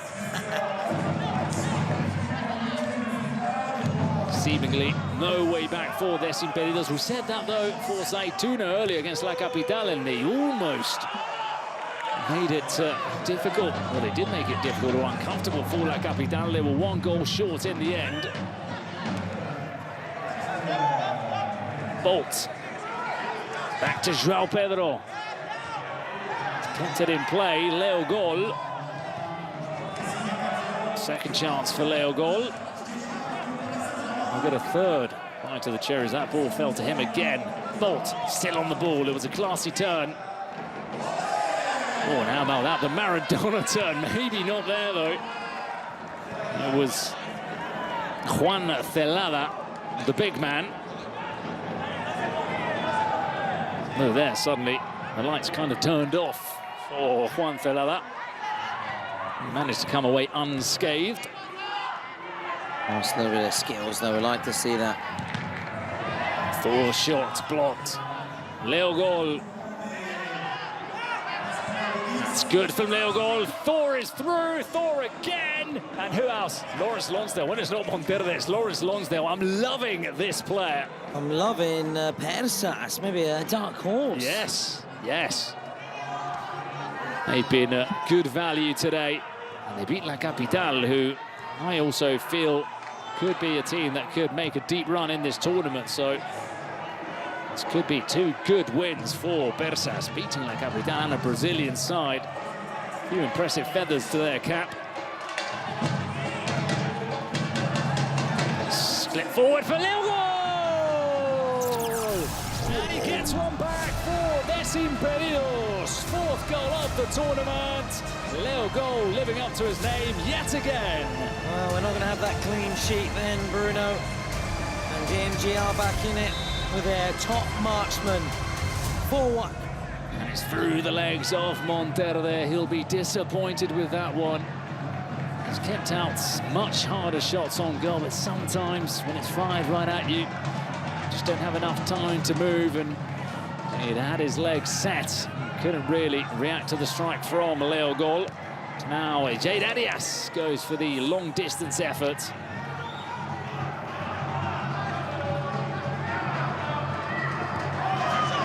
They're screaming and urging their players forward on the Les Imperidos bench. The bolt. Guillermo again was travelling high from the moment he connected that shot. Yeah, it was just a hope and hit, wasn't it? Really hope and hit. Yes, goalkeeper João Pedro was telling him to calm down.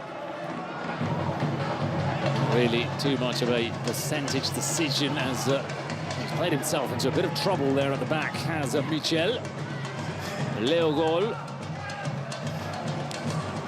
does well to find Guillermo. Now they can run. Now they can break. Hilario. Oh, and he's stepped on the ball, Donovan. They've lost that surprise factor. Back to Donovan. Just going to keep their cool now, Persas, Bruno. They still have that 3-goal cushion. Can't allow DMG to get any more goals back. Hilario, who's not really featured. I suppose that's a positive for Persas, that their best players not really shone today, and they're still 4-1 up. It's been very much Palacios who's stepped up. Monterde. This will fall favourably to Jade Arias, and that is a clear foul just as the card is locked in by Persas. Oh, I'm curious to see what it is. Can't wait. Stay there.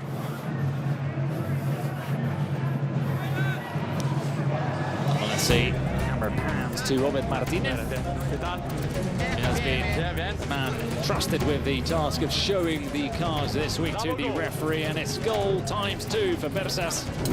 So with the form that John Palacios is in, might not be the worst of cards for them.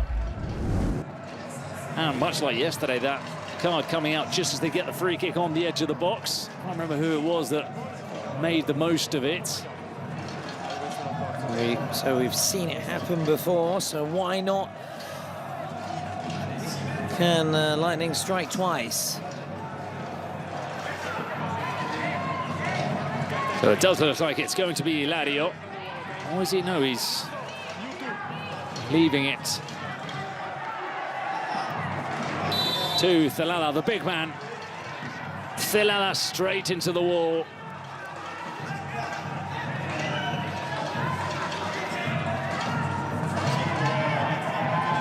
So that's a chance to make the most of that X2 goal card.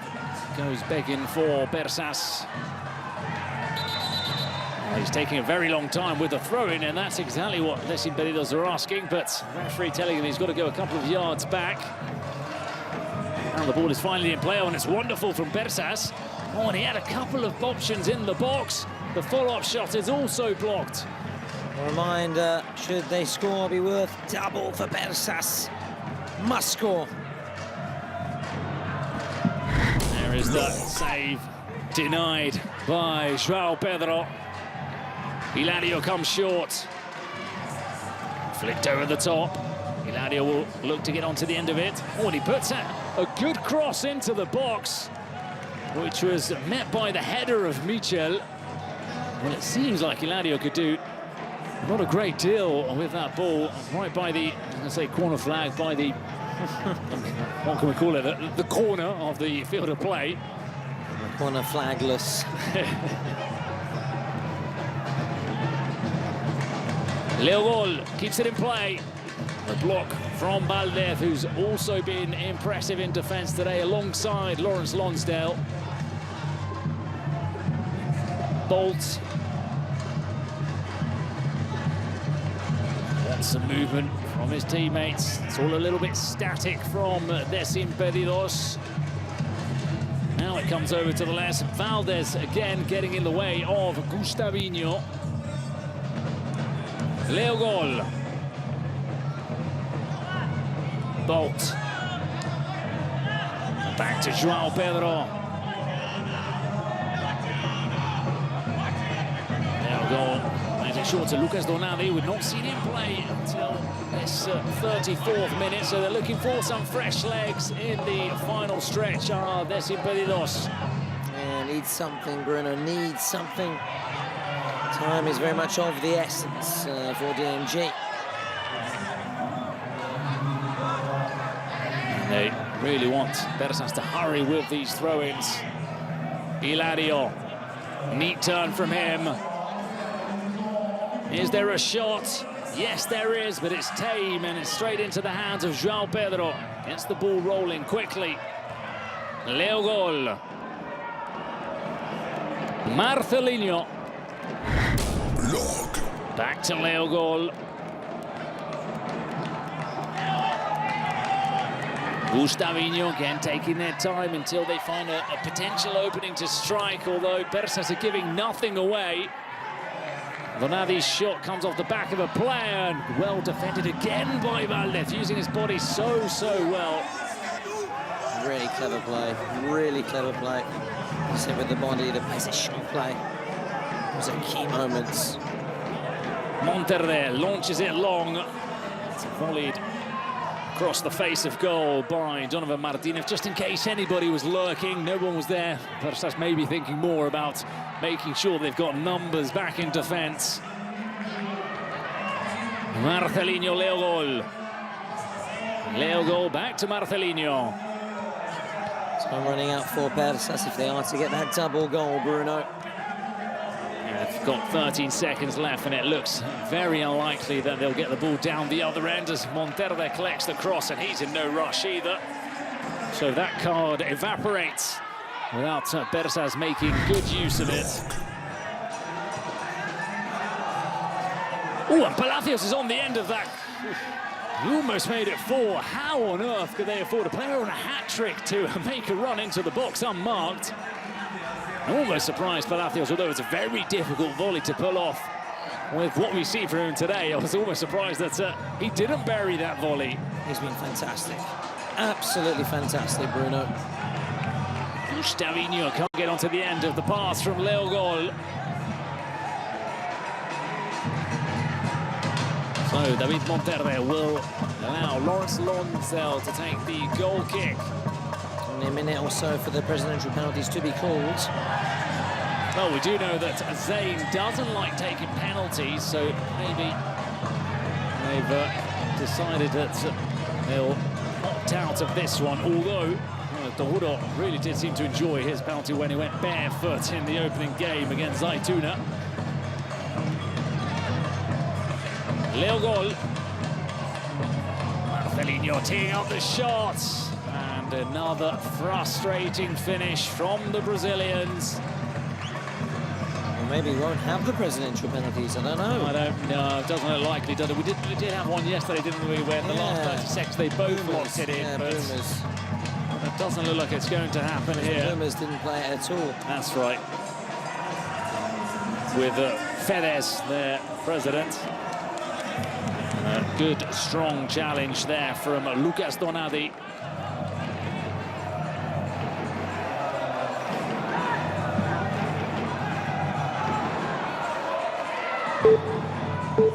Oh, last 10 seconds for Valdez to put this into the box. Hilario. And the presidential penalty has been locked in, but by who? I think by Desimpedidos. So no presidential penalty for Persas. Have they fallen into a trap? Wow. Why not give yourself that chance, Bruno? I do not know. Oh, is that out of time, though? Or could it be that they pressed the button and maybe it flashed later on? Well, here is Dordo. He's gone for the shirtless look. Well, you were saying yesterday, or you were saying earlier that if you had a body like that, you'd be going shirtless. But he's certainly happy to wear minimal clothes.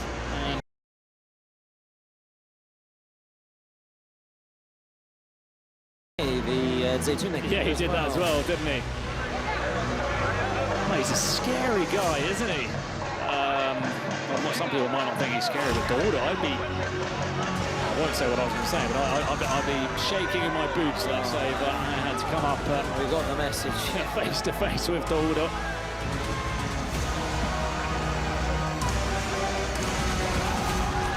Oh, he's not taking it. It's one of those diversion tactics, is it? Where someone picks the ball and in the end allows their teammate to take the penalty. So it might be Yuri. It is going to be Yuri, the co-president of Desimpedidos.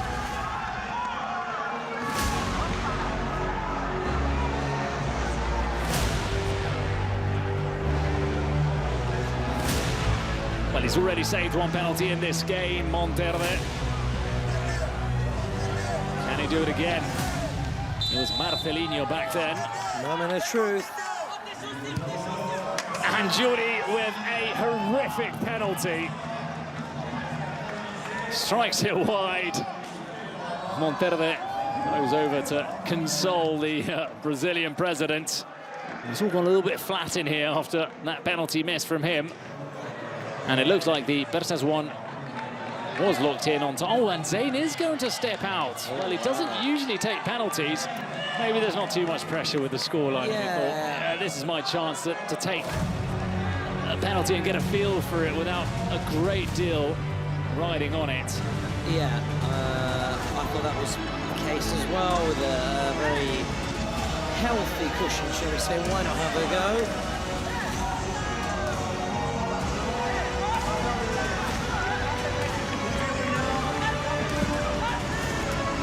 So here comes Zayn, sunglasses included. Oh, he's got boots on at least. The all-white boots with the tongues. Zayn, oh, that's why he doesn't take penalties. Yeah, that's even worse than we saw before, isn't it? Two dreadful penalties, two poor penalties to Zayn gets into the final 2 minutes with Persas very much in the driving seat. That's why Zayn would rather his teammates take the shootout.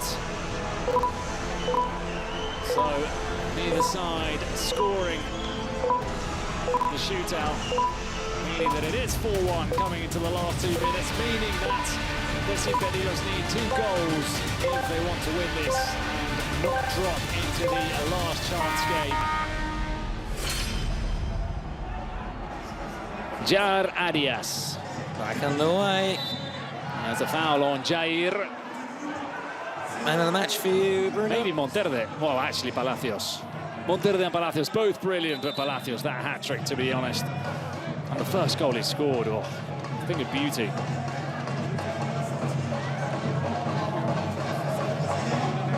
There's been a yellow card shown.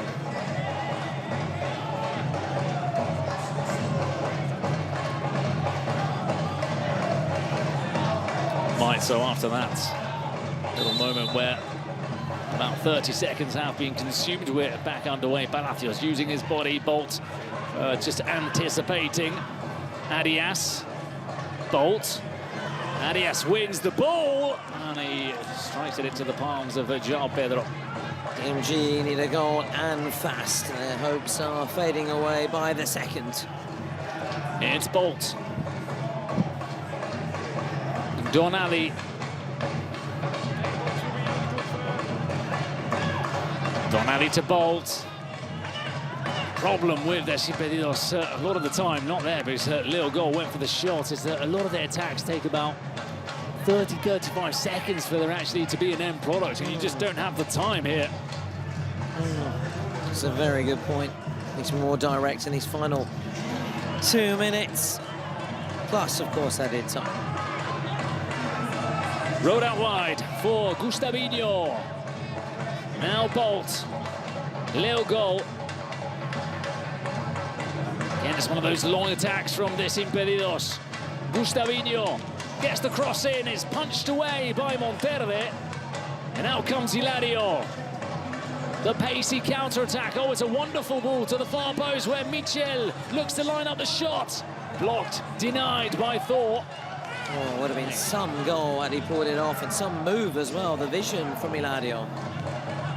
Play goes on as there was a foul on Thor because this Impedidos are on the counter, and it's a challenge from Jade Arias. It will be a corner to the Brazilians. Played back to Bolt. Got a minute and a half left. Lil goal. Thor. Nobody at the back post. And that will again allow the clock to continue ticking. Monterde finds Hilario unmarked on that right flank. Hilario looking for his left foot. Decides to play it out wide. Still there, though, still lurking. And he was still there indeed, and his shot is saved by João Pedro, but how much power was there again on the strike from Hilario? He really is a danger man, creating chances for teammates, but also, as you can see there, the eye for goal, which he has. And as you say, he was continuously lurking in that move, always making sure that there is an option for their teammate, for his teammates, a pass to be played. He almost finished off a wonderful play for Persas. Throwing now for their Impedidos, last 30 seconds. Really just looking for a final bit of pride. Thor, as the win seems to be out of their reach now. Leo goal. Yeah, it's definitely over now for DMG. Bolt. Marcelinho. Well, nobody's going to get on to the end of that cross. And I think we'll just have this goal kick and wrap up another day in the Kings World Cup. Lonsdale goes long. Referee happy to allow this one to go on for a little bit further. And that is the final whistle. A brilliant display from Persas. Good to see the teams from the Kings League Americas performing. A first defeat for a Brazilian outfit. This Impedidos go down by 4 goals to 1. They will drop into the last chance, but Persas join Quarterfinals as the second team in the last 16 in this competition. So scenes of joy with Zaid, the president, coming down to celebrate with his players. There are always good vibes, as we've said, with Gabriela Batocleti, with Obed Martinez there. It really is a family feel to this team. Really accomplished performance. That's what comes to mind for me, Bruno. Antonio Monterde, crowned MVP. It was a close one between him and Palacios. I think both were worthy winners after that performance, and we're going to hear shortly from Monterde. We'll be chatting here just in front of us to our host in our bizarre post-match interviews. Heading over now. What a performance from him. It wasn't quite a clean sheet, but we'll hear what he has to say about that performance and, of course, marching on to the round of 16.